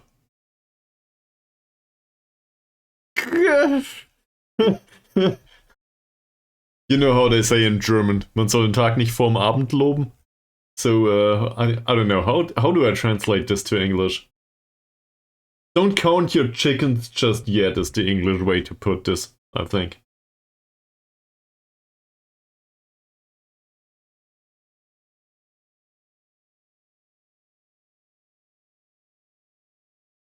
Being fluent in common phrases in two languages is really weird. Fine. What could possibly go wrong, right? Zacharias' training performance is fantastic as always. We will praise this. In fact, I will praise everyone that has good performance in training. That's fine. Jeffries is fine. Well, fingers crossed. Or, I don't know, if you want to have it in the German way. I press my thumbs for you. That's not a thing in English as far as I'm aware. Where does the fingers crossed come from, by the way? That might be derived from... It might have to do with the French and the British.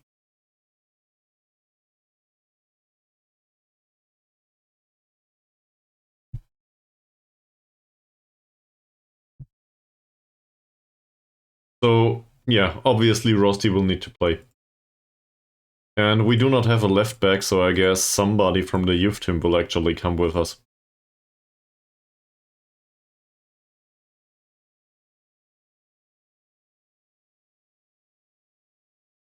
Any thoughts, Cheronullet? You were the one that was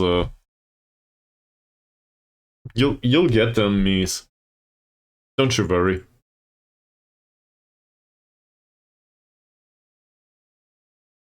Ankun trains well. Still 4 points of balance on Ankun though. Yeah. That sounds like a ton of money actually. Money's good. Or so they tell me. So, will we play Zakaria? I'm not sure why I'm asking this. Of course we will play Zakaria. He has no idea how to play in this role though. Why? Oh, because he's instructed to play DM here. Yeah, fuck that. That's not great, but it's better.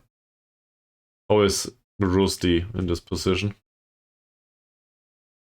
He knows how to do this. So I guess Rusty can take it. I might regret this. So we'll play Rusty here, given that he's aware of how to do this. Zakaria isn't. So Zakaria remains on the bench. First controversial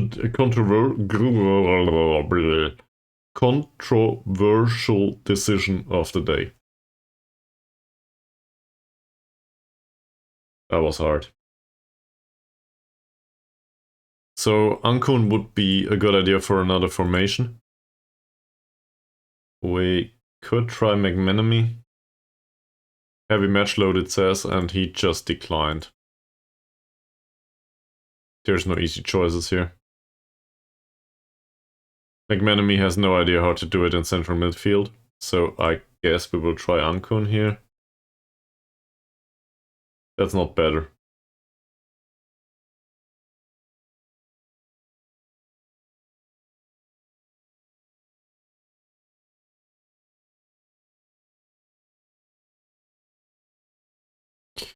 Well, man.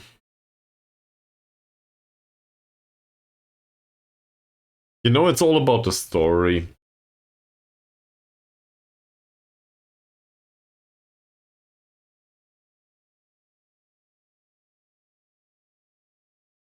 Who should be goalkeeper?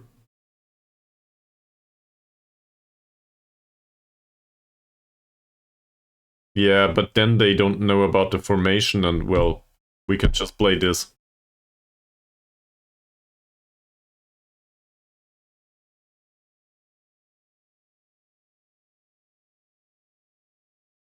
Mochalil's one-on-one skill just improved. Well, I don't know. Looking at this, I'm not so sure. And his form recently is... Can you see this? It's 6.56.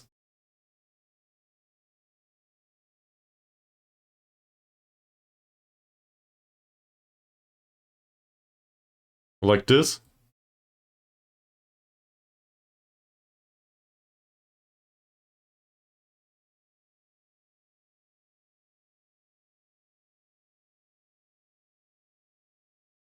They consider this a 4-2-3-1. They consider this the same formation as this. So obviously we can't just play this formation. We do not have a central midfielder on attack anyway. Doesn't matter. This was the same role basically.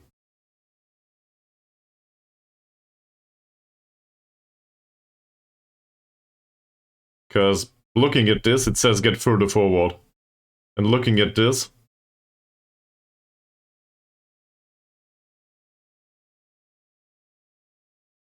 I'm not shocked. It's just the same. So yeah, obviously we can play like this. And to be honest, that's not much of a problem. We can do this. So we'll play a 4-2-3-1 instead. Does it matter? Not really. We play against a 4-4-2, so... This is a bit more aggressive, in a way. But I think it suits us nicely, so I'm okay with this. That also settles the affair with Nazarudin, I think. Because he would have had a hard time playing as a central attacking midfielder. True. True. He still has some concerns here. That makes it a little better. At least it should. I will keep it on very defensive for, you know, I will change this in the match. So whatever. We play 3 times a 4-2-3-1. Why not? Baru or Hammer. We know that this guy is rather fast. We know that his positioning is low. Well, it's 8. So we know that on this side, having somebody on attack duty is probably a good idea. Let's have a look at the mentals. Anticipation and after ball movement is 8 and 7. Decision making shit. Armors is not better. I'll go with Bauru. He's also our own player, but in this match it doesn't matter much. I want to win this under any circumstance. This is interesting, so Harsi's hurt. As a result, we have Christopher as well as Tsamri available to us. Tsamri is rather fast. Anticipation is low. He has a good finish though. And he did play recently. No concerns. He's unfit due to recent injury, it says. So, assuming we play Christopher instead. Christopher is a little slower, a worse finisher, has good anticipation and good off-the-ball movement. He is under heavy match load though. But we can still do this. I don't care about the health of the lone players, do I? Not much anyway. Tactical familiarity is a bit low on him. So I might as well play him. Who cares? We can gamble, it's the last few matches of the season. Nizam or Badrul Hisham. Badrul Hisham had horrible performances recently. The friendlies were okay. And I think Nizam has the tiny problem of just returning from injury. So, in this case, we will still go with Badrul Hisham. I hate myself for doing this, but I think this is the better choice. Central defense. So Fakrullah is suspended. As a result, there's nobody available that can run in defense. Other than maybe Safri, and I don't see that. So it's Jeffrey and Carrier. But we play a low defensive line anyway. So Jeffrey plus Carrier it is. And apparently Safri will come with us to the match on the bench. Don't know if that's a good idea. It is what it is. Left back. Well, there's no choice to be made there, so cool. And now we need to determine the goalkeeper. So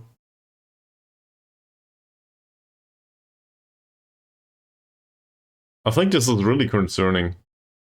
Mochalil's form is shit. But looking at the attributes, I do not want to play the other guy. And well, both of them have delivered proof that we cannot rely on them. That's for sure. One of the two is vastly overpaid though, and the other one is a fairly professional player. Given the importance of this match, I think Mochalil is a better choice, due to being resistant to pressure. His resistance to pressure is probably smoking cannabis all the time, I don't know. Given that he doesn't really care about the result apparently.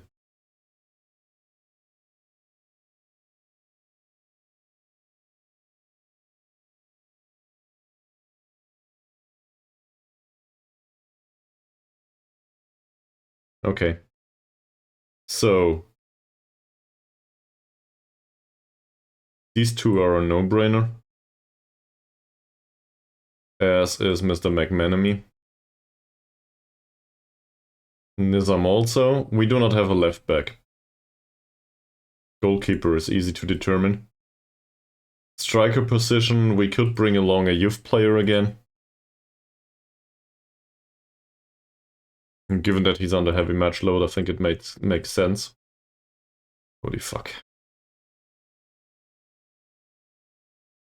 How about Ahmad?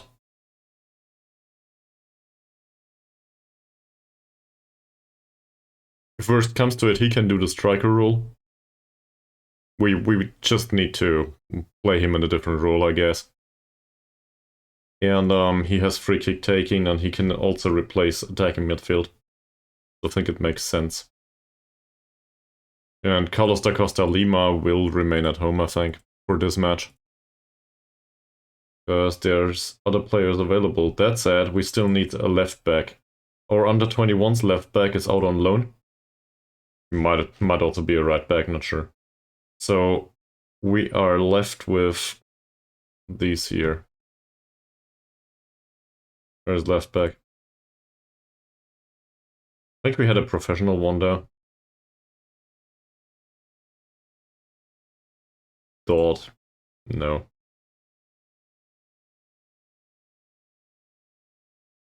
He's fairly loyal. But he's fairly sporting.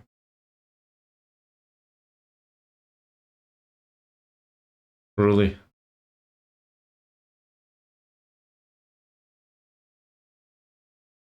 I guess he's choice number 1? That can't be true. I don't trust this.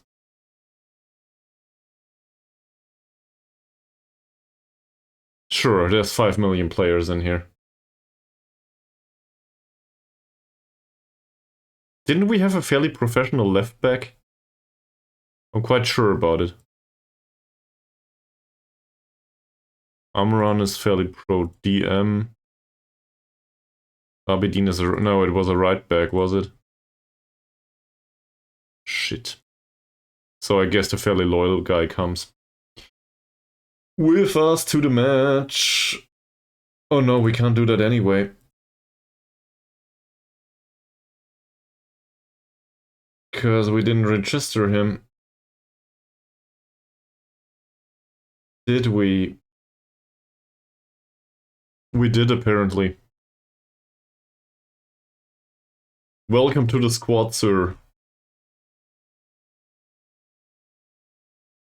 He will wet his pants on the trip there.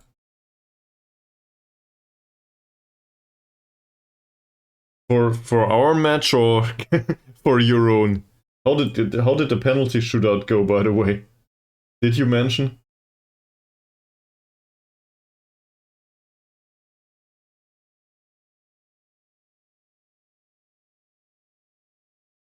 Nah.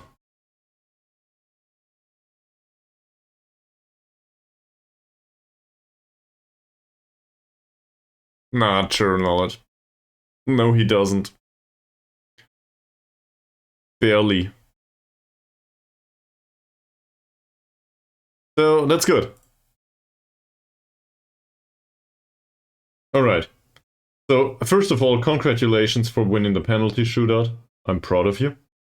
And second of all, thank you very much for having confidence in me. Somebody needs to.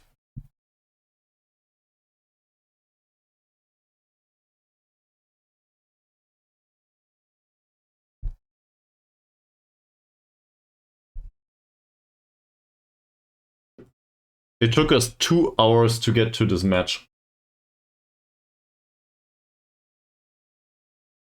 Tactical meeting. I hate to do this to you, but we need to do the ad break first. Sorry.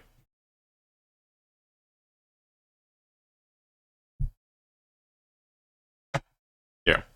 So, yeah, we'll do the ad break first. Now we'll have a look at the players.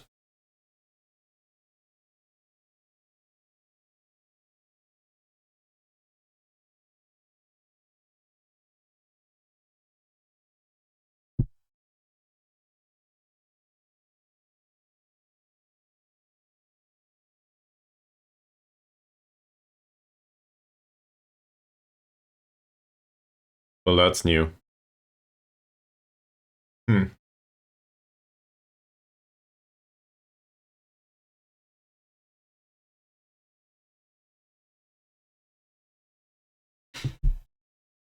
So, we are graced with Mr. Ramang in central defense. He's 1m70, 60 kilograms, and apparently he's brand new to Perak. Apparently they try to rotate against us for reasons that I can understand to a degree. They just played in the cup, right? He runs with the ball through center and shoots with power, so great. Also good off the ball movement, and in general I think this is a dangerous person to face as a striker. they do play him in a deeper position for some reason. Any ideas how to deal with this? Ease of tackles maybe, with 10 points of dribbling? Then again, easing of tackles in the own penalty area is probably a bad idea. Like, it is a good idea not to give away a penalty, but it is a bad idea not to defend in an aggressive manner. I think I'll not do anything here. Isha, not to be confused with our Isha. He's really weak. So in a congested area like our own penalty area, that's probably...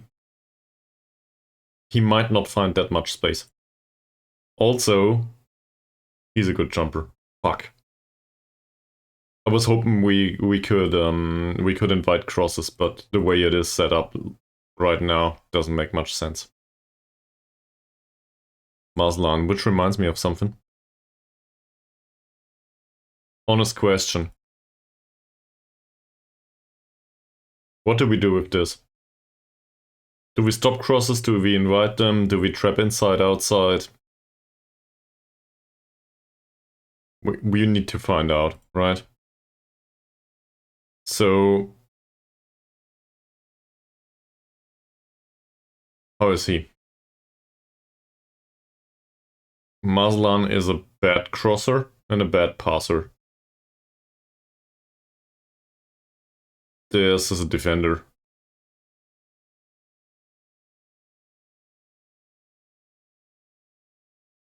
It makes sense. And if they overcome it in attack, no. How will this go? Yeah.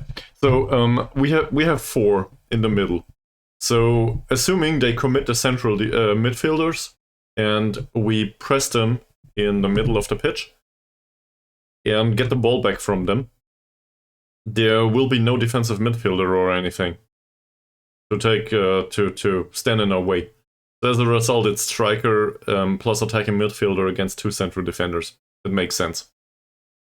And on the wings, it might be very similar. So taking the ball away in the middle makes sense. Yeah, okay, we'll go with that. Against a 4-4-2, I can see that working. I might be entirely wrong about this, obviously, but you know. So we trap them on the inside, funnel it to the inside, and try to get the ball there from them. I should emphasize on this.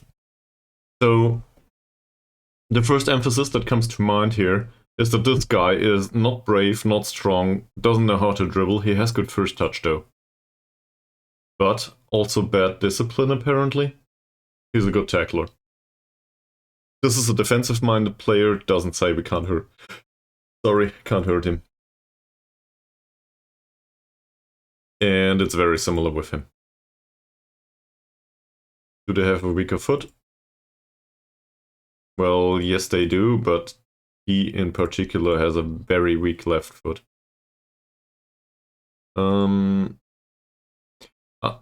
He has low composure but good first touch and good technique. So I'm not sure if this is a good idea.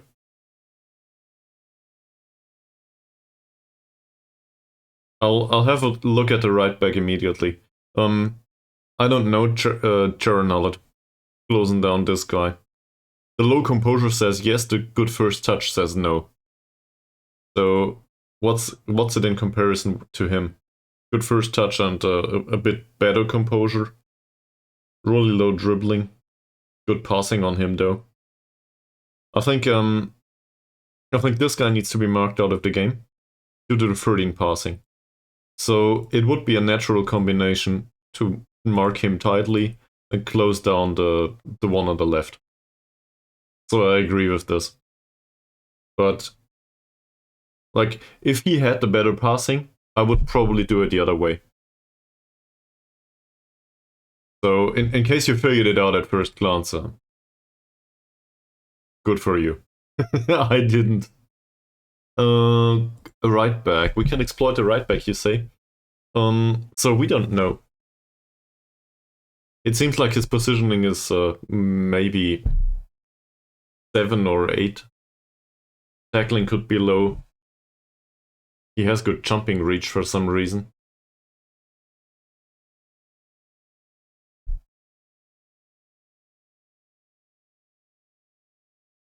Played one match so far. True. But we don't know if he's pacey. Well, according to the formation, yes. So, how do we exploit this? He's fast. So we would need a winger. We don't have a winger there. We could put him on attack duty. He has shitty anticipation though. I can try to do something really weird. So this is a very defensive formation, right? We can still try to overlap here.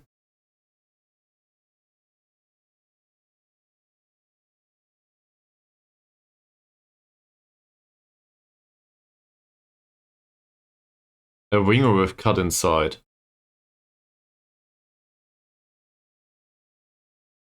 So first of all, he doesn't know how to play this. You can put a winger on cut inside.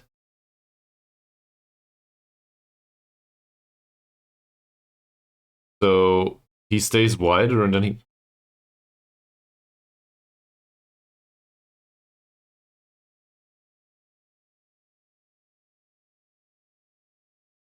I'm confused by this. That said, I think I'll stick to what they know, to be honest. I think it makes sense not to overemphasize on a specific thing. Sometimes you need to play to your own strengths. And in this case here, we have at least a semi-strength. And that semi-strength is the fact that he can cross the ball. So obviously we'll personalize this. He knocks the ball past the opponent anyway. He does cross more often. Do we want to play him on support duty? Is he a good tackler, by the way? He's a good tackler. So we'll do no. But we do not have a good replacement on the bench. So we'll stick to normal tackling, I think. But I guess the question is, I would go down a little bit. And we play very defensively, so no. I think I'll use it like this. Also, we wanted to go defensive. That was determined earlier. Still, I think there's some natural, some sort of a, well, borderline overlap there. So we might exploit that anyway. Depends. Obviously, the formation tries to bait them into overcommitting anyway. On the left defensive side, so their left defensive side. Again, this looks like he might push forward. This one's dangerous though, to a degree. He has decent passing and good crossing, so given the good crossing, maybe close him down. Or we just set somebody on his heels, really. Dribbling's not that high. He's somewhat brave though, so I don't know. And with him, honestly, we don't know if we need to close him down. And we know absolutely nothing about the 17-year-old. So chances are we can ignore him.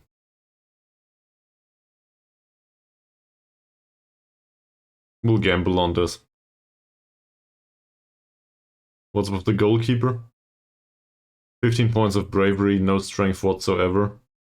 One-on-ones are bad and aerial reach is bad, which reminds me. I should have done it from the start. We will float the crosses in. Yeah. Any other ideas? Did I forget anything? Go for elbow chuck still. That's not on actually.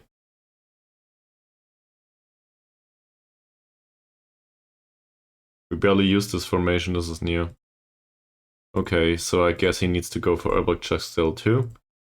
There is no specific instructions on Nazarudin just yet. He can dribble a little bit more, I think.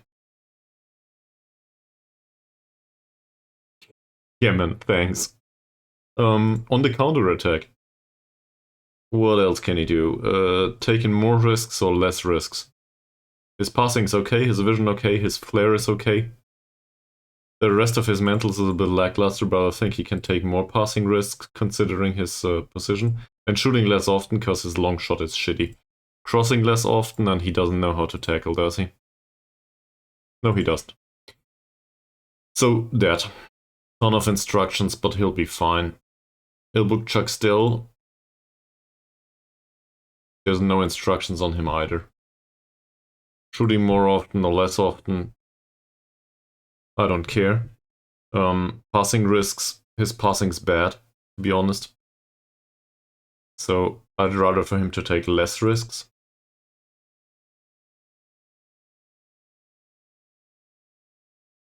And his tackling's probably bad too. Yeah, this is no good. Summary, crosses towards target forward, eases off tackles. Should he cross more often? It's crossing 7. So I'd rather not. Is his passing any better? His passing's better. So we want him to pass, not to cross. So as a result, I tell him to cross less often, right? So now he passes more often, and apparently he takes fewer risks because he's bad anticipating stuff. Yeah, his vision is bad. Still, so he can play short possession passes. And I think the more direct passing and a structured approach here should result in a long ball and then short, sharp passing up front, if I'm not mistaken. Slightly higher tempo. Okay. So 3-1 you said. Let's do this. This took me way longer than anticipated.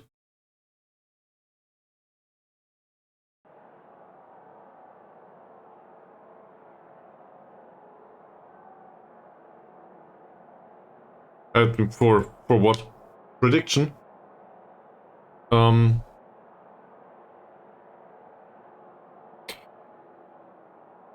So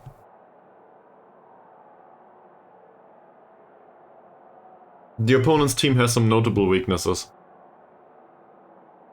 This is an away game, so I predict that either it will go well, or we will suffer because we play to their strengths.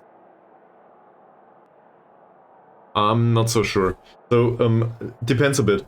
If they dominate possession, and we have a hard time defending, we might go down a goal or two. On the other hand, we know from experience that we can dominate possession against them, but I'm not sure if we can do it away from home. So I think it will be a hard-fought battle. That's not really that much of a prediction, is it? But I think we might suffer at from the perspective that we're not used to this kind of formation. That's the score. All right. 4-3. 4 goals for us, 3 for them.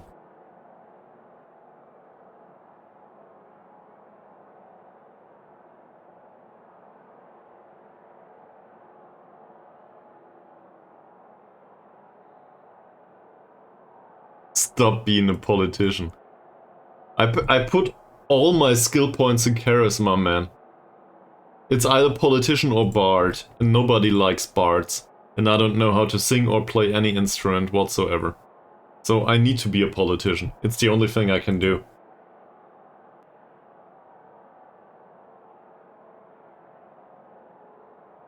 Alright.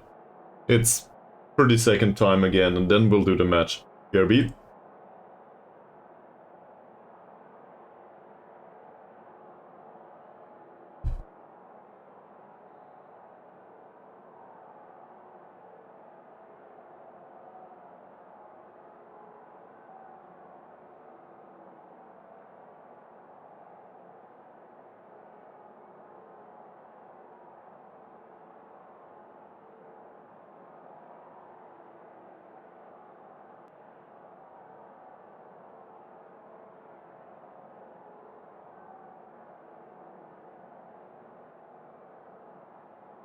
Let's go.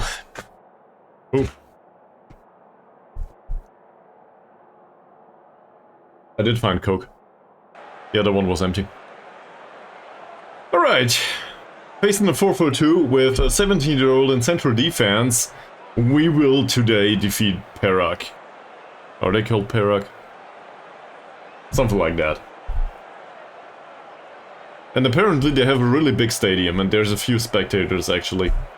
So hopefully the supporters will have a horrible time today, cause our supporters are not with us.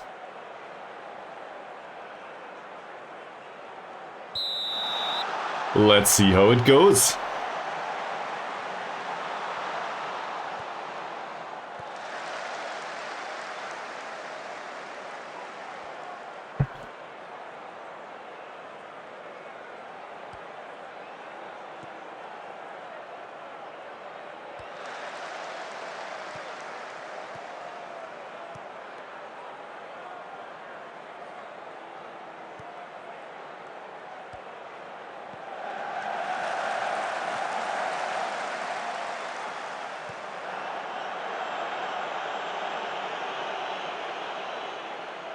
Not well for now.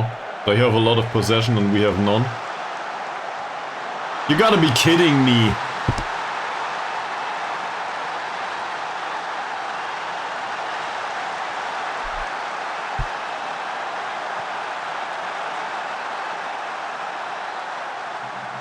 What is it we're trying to do here?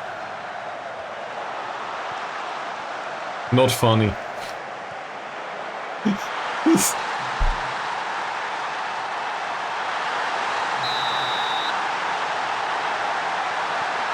Do I want to switch tactics immediately?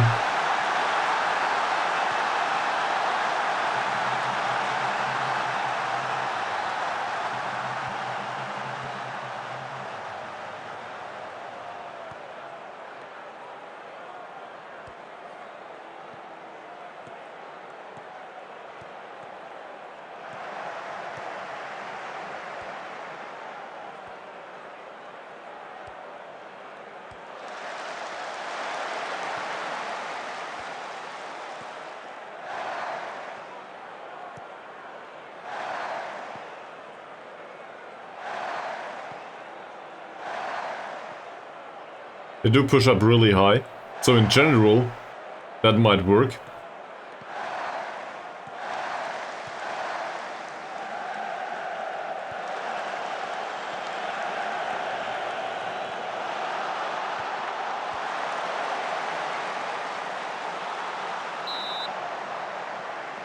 So I'm thinking about the counter-attacking opportunities here.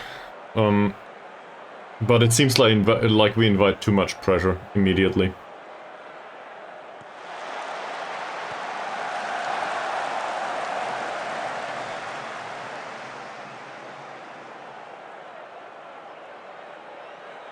Yeah. They have 76% possession. How long should I wait with this? Doesn't seem like it works.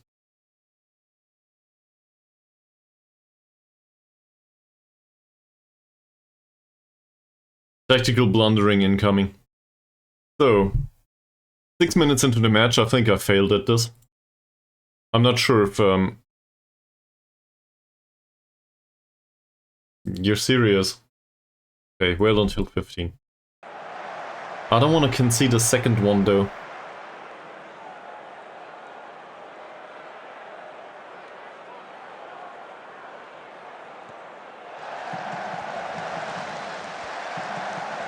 Well, this set piece will not determine how it goes. It's another corner.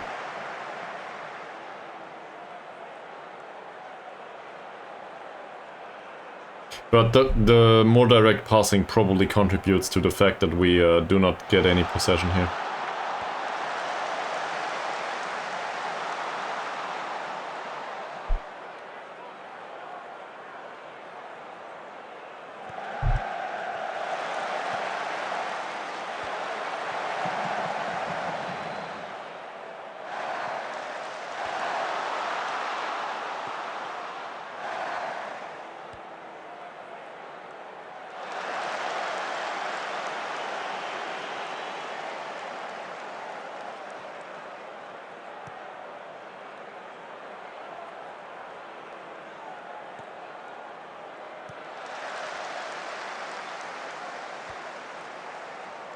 Summary does run with the ball, a little loose ball. Zakaria, another Rudin.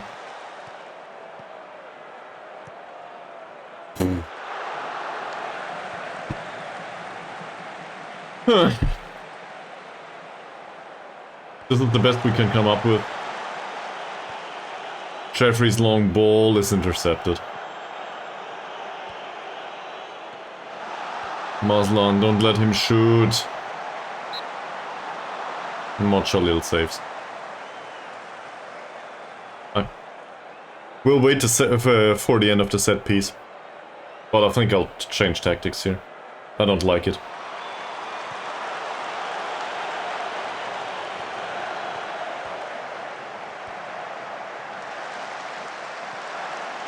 That was really close. If not for Elbok Chastel, Theo Seong-un would have scored again. I think he scored the first time, right?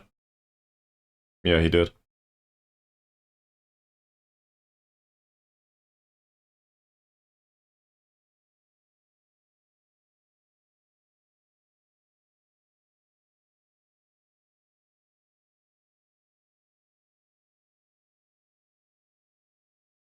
Why is he though?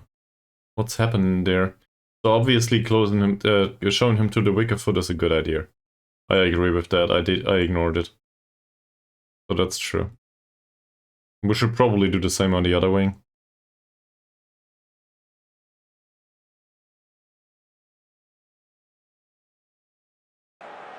I still think the low block doesn't work though.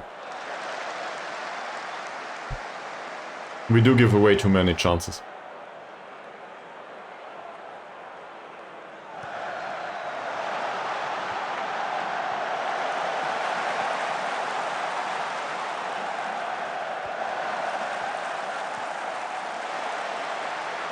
Well done, Samri. In the penalty area. Zakaria.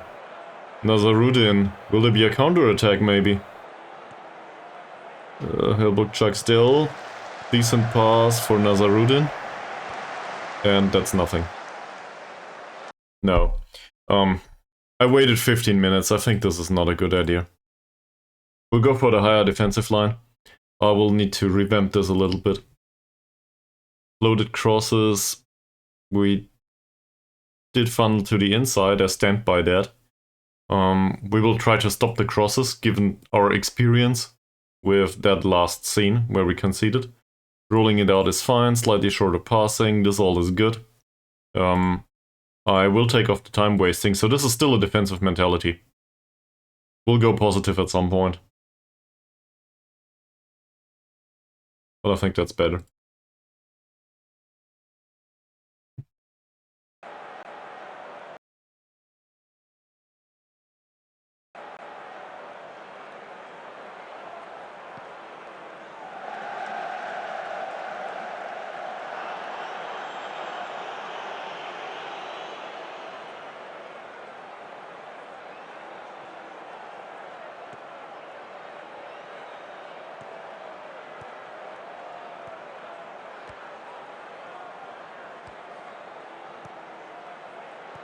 That's good short passing. And that's a really wasteful finish. Could have done so much better with that.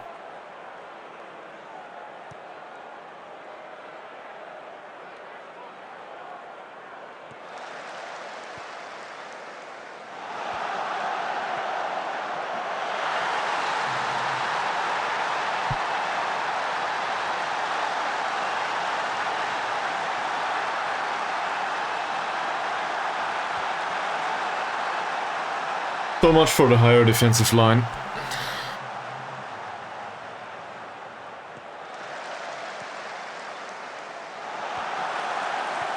Who did he run away from? Jeffrey. Jeffrey's the faster one of the two. The fast one is, well, the fast one is Fakrula. Fakrula is not allowed to play.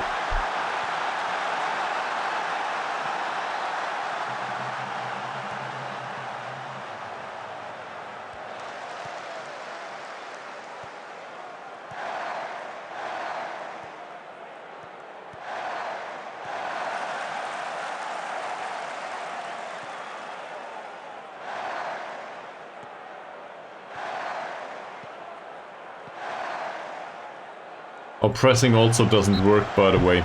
You probably saw this at this point. So either we need to press even more aggressively, or retain shape a little bit more.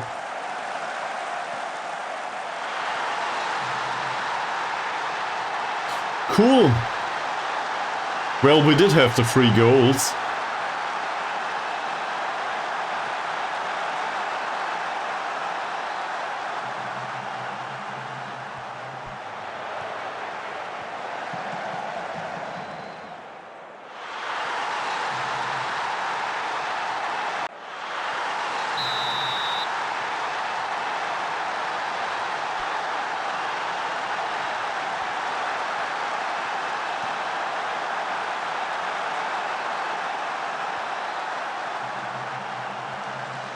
So this is definitely revenge for what we did to them last time. Given that we defeated them by 3 goals last time we played them at home.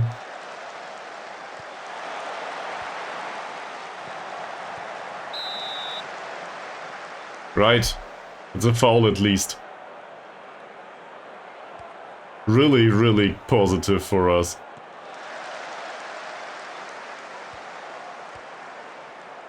Passing combinations fine, Baru's pass is fine too, Nazarudin, that's okay, Samri's pass towards Baru again. There's a frolic cross, elbow chuck still, and it's the first goal of the match. Great. We do it like this, and also there's an overlapping player here missing. Fine. So, let's get this back. We need to score 3 additional goals for the result to be in place.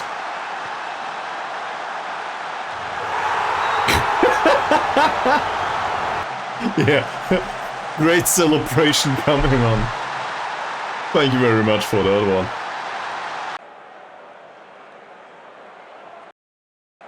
one. Okay, a corner.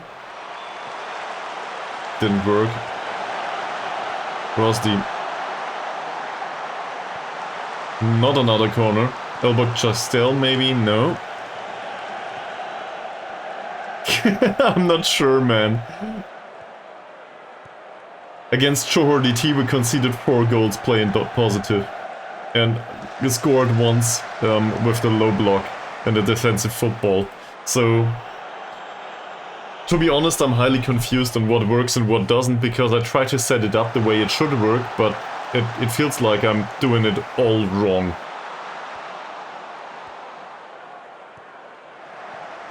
I thought at some point I had figured out at least the basics of tactical blundering, but apparently I'm really bad at this.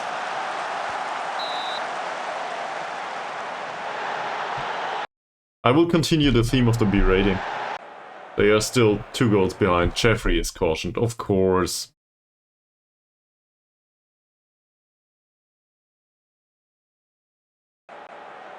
But it's away from home.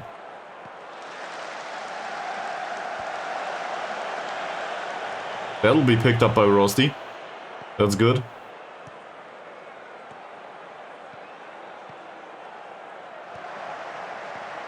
Well played. That's offside.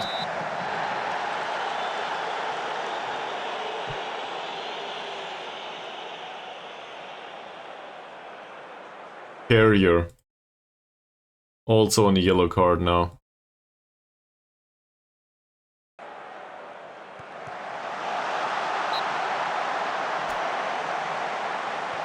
That's how it works, yes. Exactly.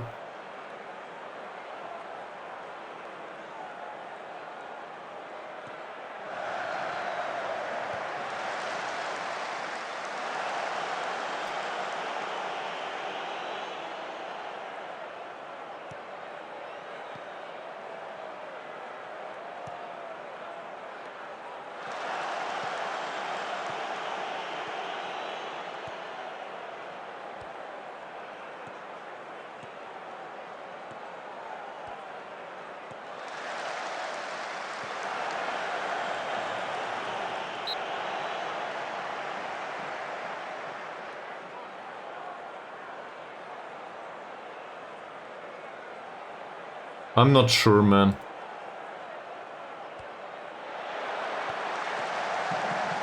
There. It's 33 degrees Celsius and there's a ton of people in the stadium apparently.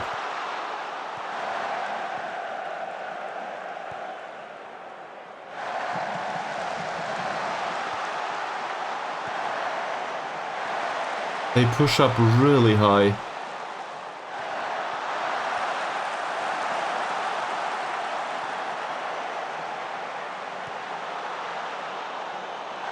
If only we could get the ball in these situations.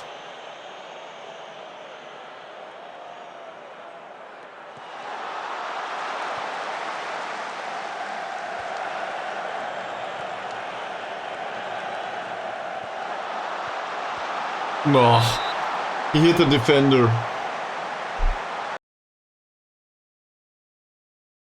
Come on guys, go. It's only 2 goals. At least salvage a draw.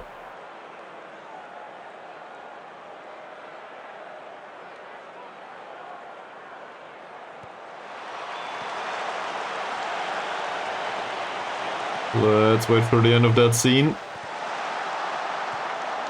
Is it a penalty? It's not a penalty. Okay. If we tell him to take more risks, more direct passing, who should he target with that passing? Maybe the players on the wings? Or Elbuk Chuckstill. So Elbuk Chuckstill has the physical capability to shield the ball. So that might be a thing, and the other two are fast enough. Sure, why not? And for the playmakers, it's pre-instructed anyway. Well, playmakers, it's Ankun and Zakaria is also instructed to take more direct passes as far as I'm aware.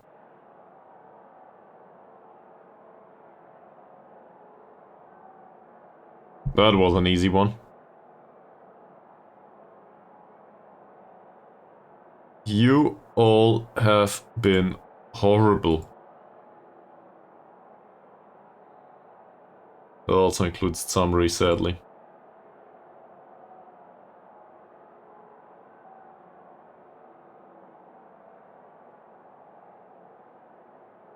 So, mentally speaking, they are in a good shape.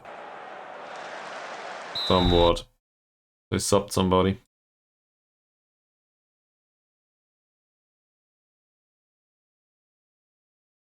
Kadir. A 17-year-old right back.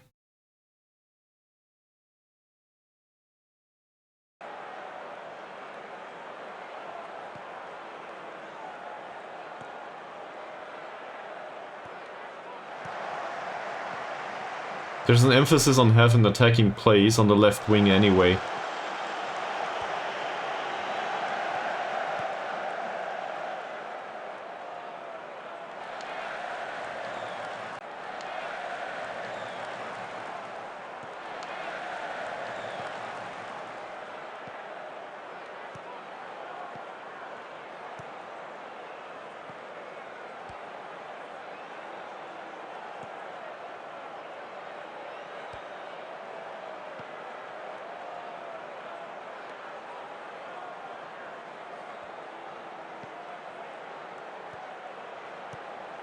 Good pass by Badrul Hisham, Nazaruddin.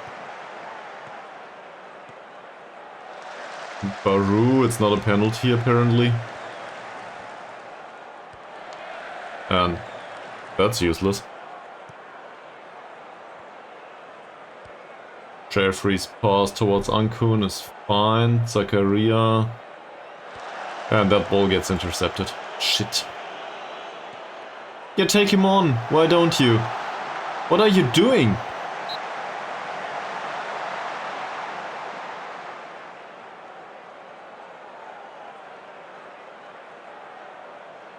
Kelantan are devastating Tiranganu. Not that it matters for us. Could have been the fourth, so apparently Mochalil decided he wants to take part in this game after all.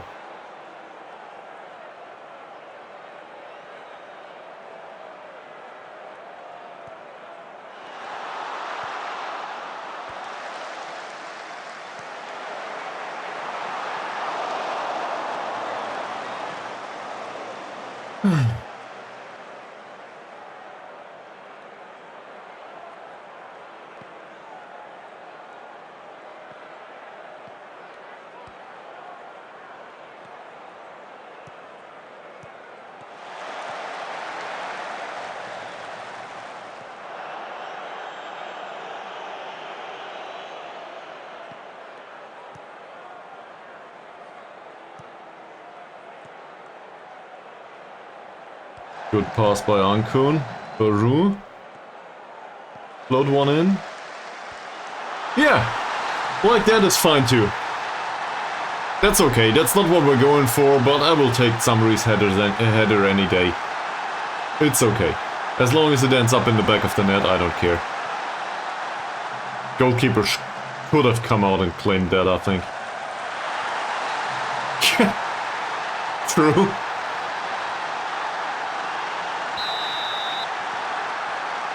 Jeffrey's 6.2 rating, I'm not sure if we want to see him till the end of the match. Nice play by Zakaria. Aww.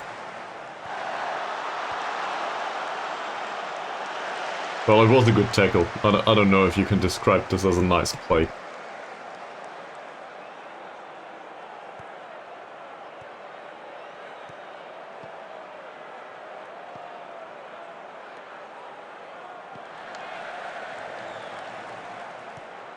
It's just cleared.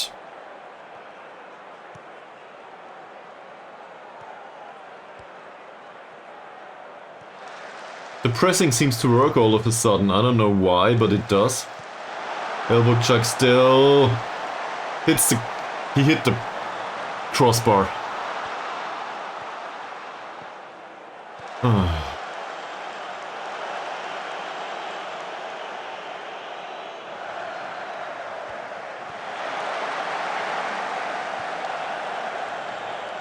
That will not be a corner. It ends up with Rosdi though. Rosdi goes past his man. Easy floated cross. Samri with another header. So we do have chances now.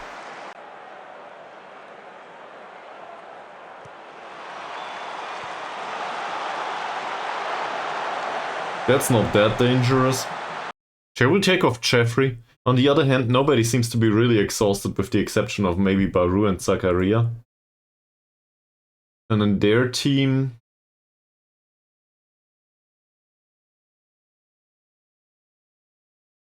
Focus, as far as I'm aware. That rarely works though. You should be very... How do I put this? You should be very selective with that. So pick the player specifically. You cannot shout focus on the whole team. They will be highly confused if they are focused. I rarely find an opportunity to use fire up. Didn't somebody recommend a video at some point for this? I think the video was on point. Samri, oh.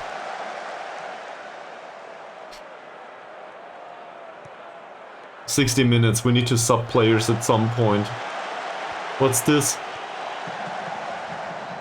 Well, that's offside. Yes.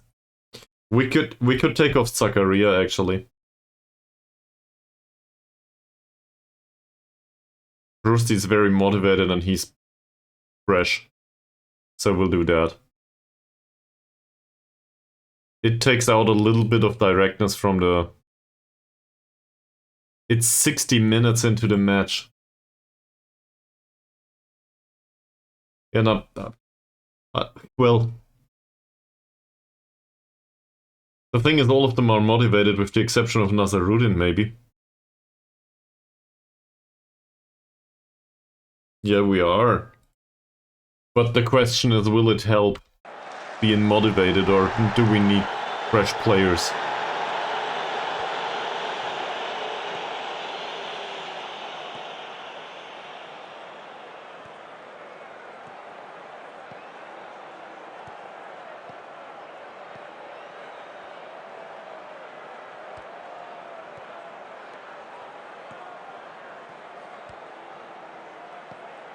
Elbukchak still comes way back.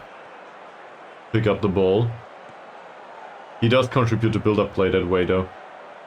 Samri, Rosti. Nice.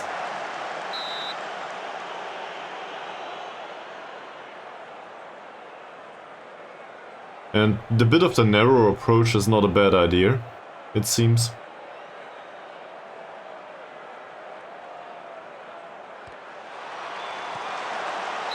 That's fine. I'm not 100% sure. I think it was Yumi's that recommended to play a little bit more narrow. And I remembered later on that our crossing is not good, so playing in a more narrow fashion contributes to better crossing, just because we're bad at it. But also, it should make it easier to take shorter passes. Because the players are closer together, right? Holy shit. I don't know how he did that. I saw that one in the back of the net. We got really, really, really lucky.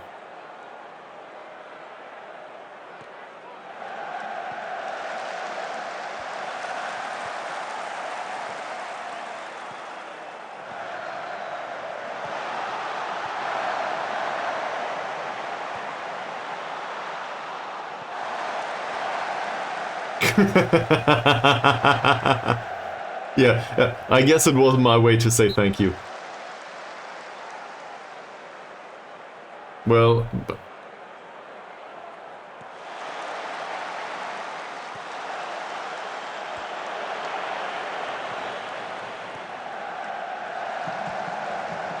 I'm not sure if it is a saying in English, but you know, amongst the blind people, the one with one eye is king.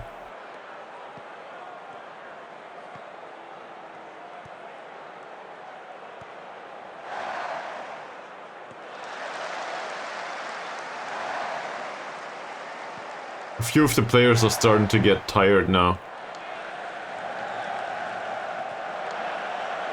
I don't know why he does this. Is this just a match engine? Good save by Jalil. Good save.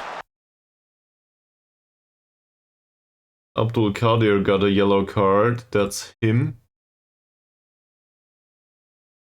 That's the right back. So our left. I think we should probably take off Jeffrey at this point.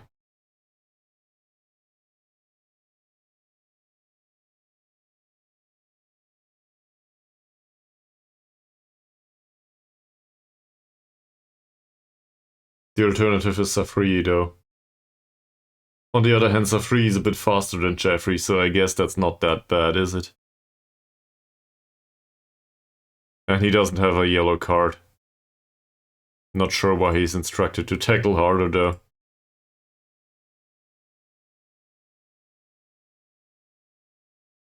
Who else? So Zakaria 6.3, he's focused and all, but I think it's time for Rusty. I want to change things a little bit.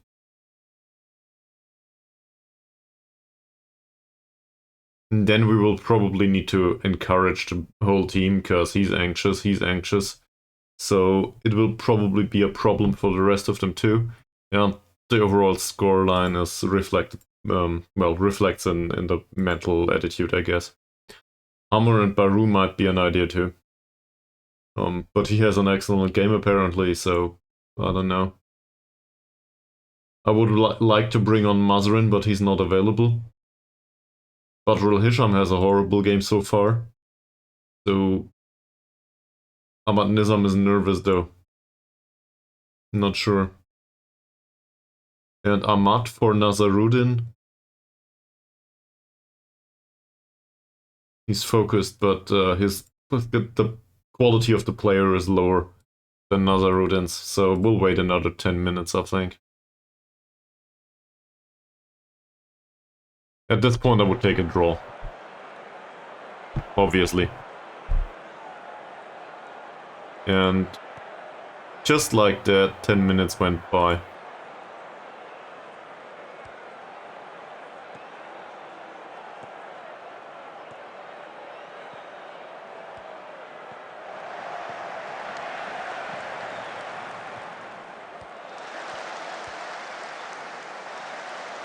Well done by Safri.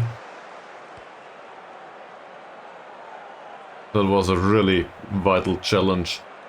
And apparently it was not enough for a free kick. Mazlan is booked now. Who's Mazlan? Who is Mazlan? That's the left midfielder. Should we focus down the left due to the yellow card?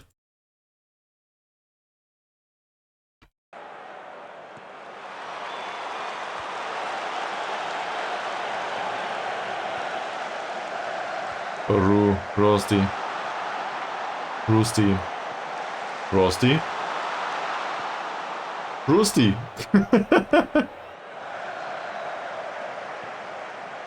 Overlap right. Why right? Why the right? It's this one that has the yellow card.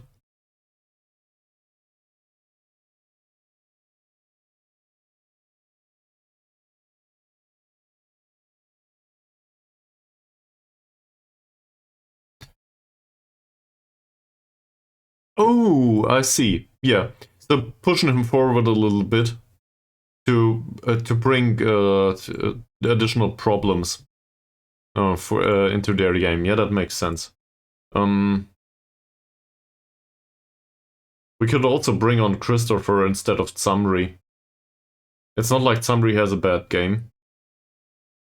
I just feel bringing a player on that he has 6 points of dribbling. Christopher has 8. He also has better mentals, doesn't he? How's this in comparison? He has better crossing, better dribbling, worse passing technique, acceleration is the same, and agility is worse on him. I'll do this. I'll bring on Christopher here in hopes that he can have an impact on the left and provoke a second yellow card.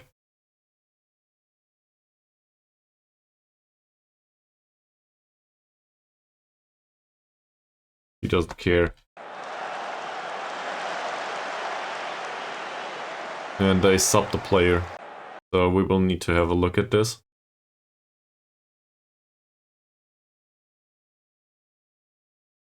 Who is it? Him?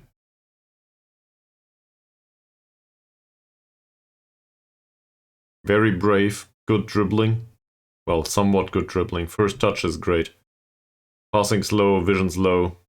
Composure is okay. That's somebody that can be marked out of the game, I think. In general. Oh, that's a 17-year-old attacking midfielder that we got recommended to us. He is at 16 acceleration though.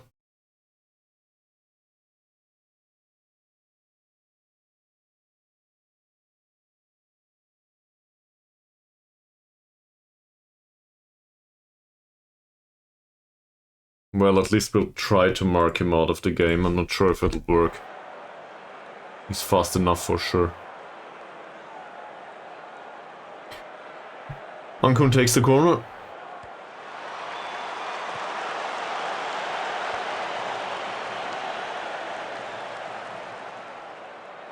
He's fast, but not that fast.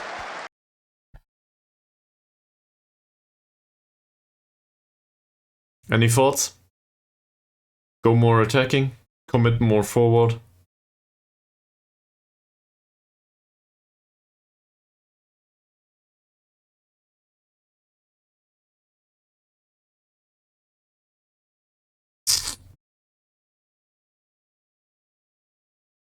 I also changed the role of Roosty. That's reasonable in this situation.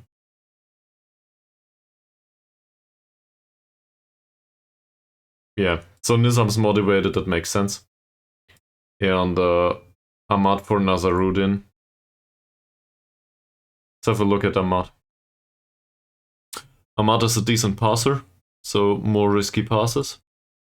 Crossing less often makes sense, he doesn't know how to cross, does he? He has 1 point of crossing. And dribbling less is still fine on him.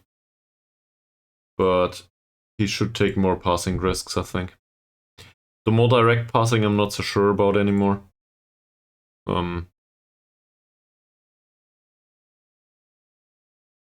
We do still try to work it into the box, and I think that's reasonable. This is what we're somewhat good at. passing the ball around. In general, well, with the exception of Elbak Chucksdale, maybe. But I think it is the approach that we're used to. So that's okay. You got it, guys. You can do it. No, no.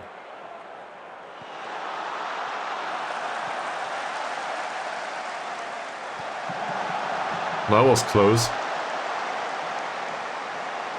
At least Pedunk will definitely lose. Oh, can't do anything about that. Christopher with the corner.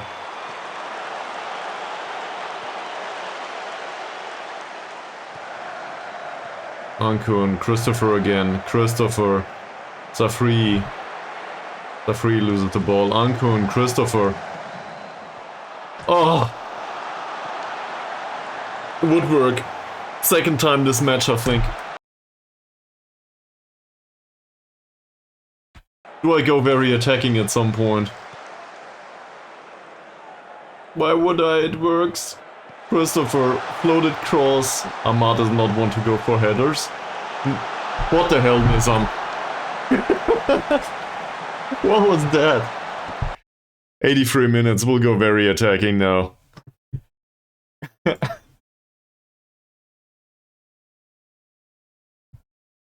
I will encourage him once more. We used all the subs.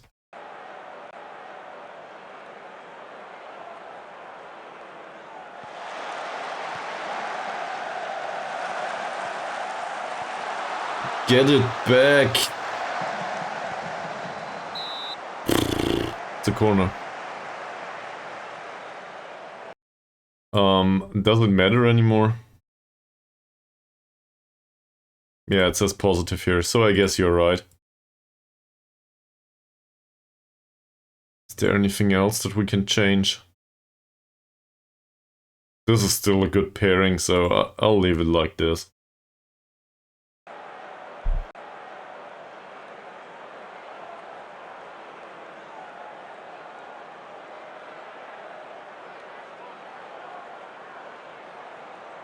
Obviously, it takes forever now.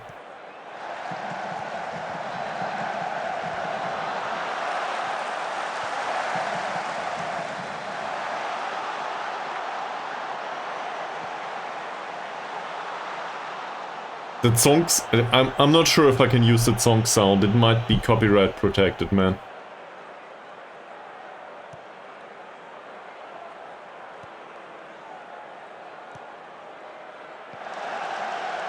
Ankun.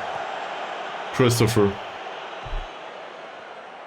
Christopher with a good pass towards Baru. Oh, interesting at least. Ahmad. Nizam. Floated cross. Over. Don't let anyone tell you that we didn't have the chances.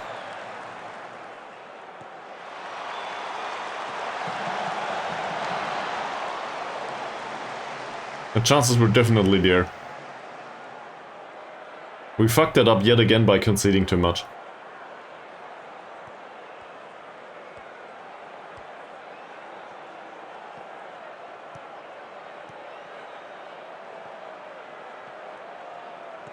Ahmad's long pass is offside.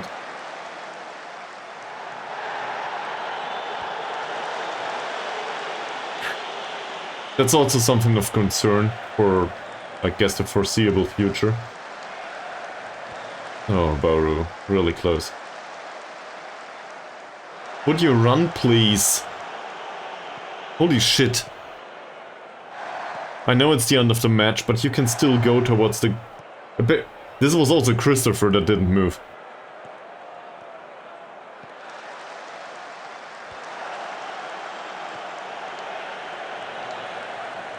That's it. Ugh. We lose this match.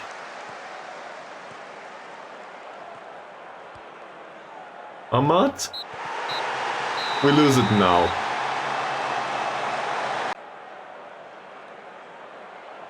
There was a glimmer of hope in the end.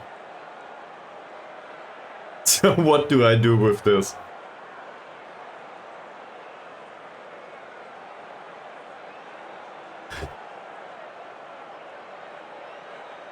No, they scored in the last second. Penang didn't win. There's one thing that comes to mind immediately. This. It's fine, man. Don't worry. Maybe I'm the blind one. Who knows? I'll have a look immediately. So, this one though.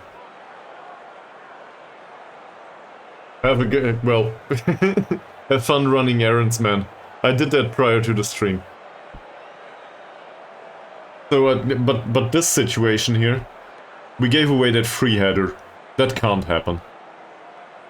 That's just shitty central defending. What do we have central defenders that can't jump for? If they don't do it. And if we reduce this, it was more or less even. Or if we ignore this, it was more or less even. But we can't. That's just the way we play. With mistakes in defense.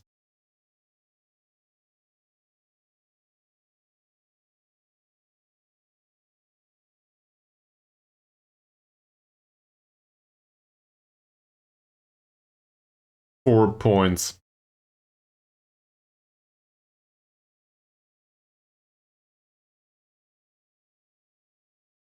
Luckily, we still have a game in hand. Against Selangor, I think.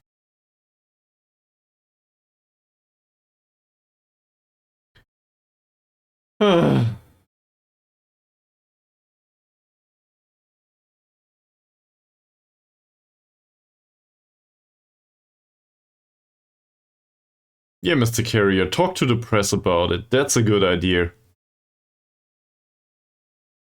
I like this guy too. And Confucius, to be fair. I'd love to have him back. For Confucius, I would even spend some money, I think.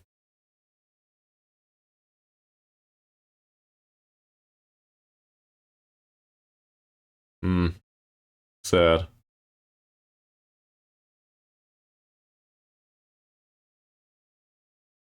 Next up are cup matches.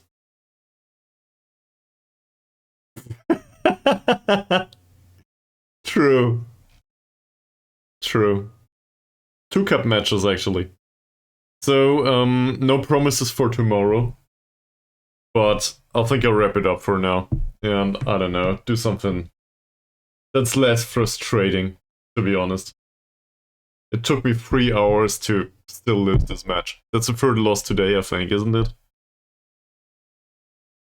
Yeah, something like this. Anyway, have a good night, Mies. Maybe we talk later. And, well, in case Charonel is still around, thanks for watching too. So, you know, as always, I'm very thankful. See you soon. Bye.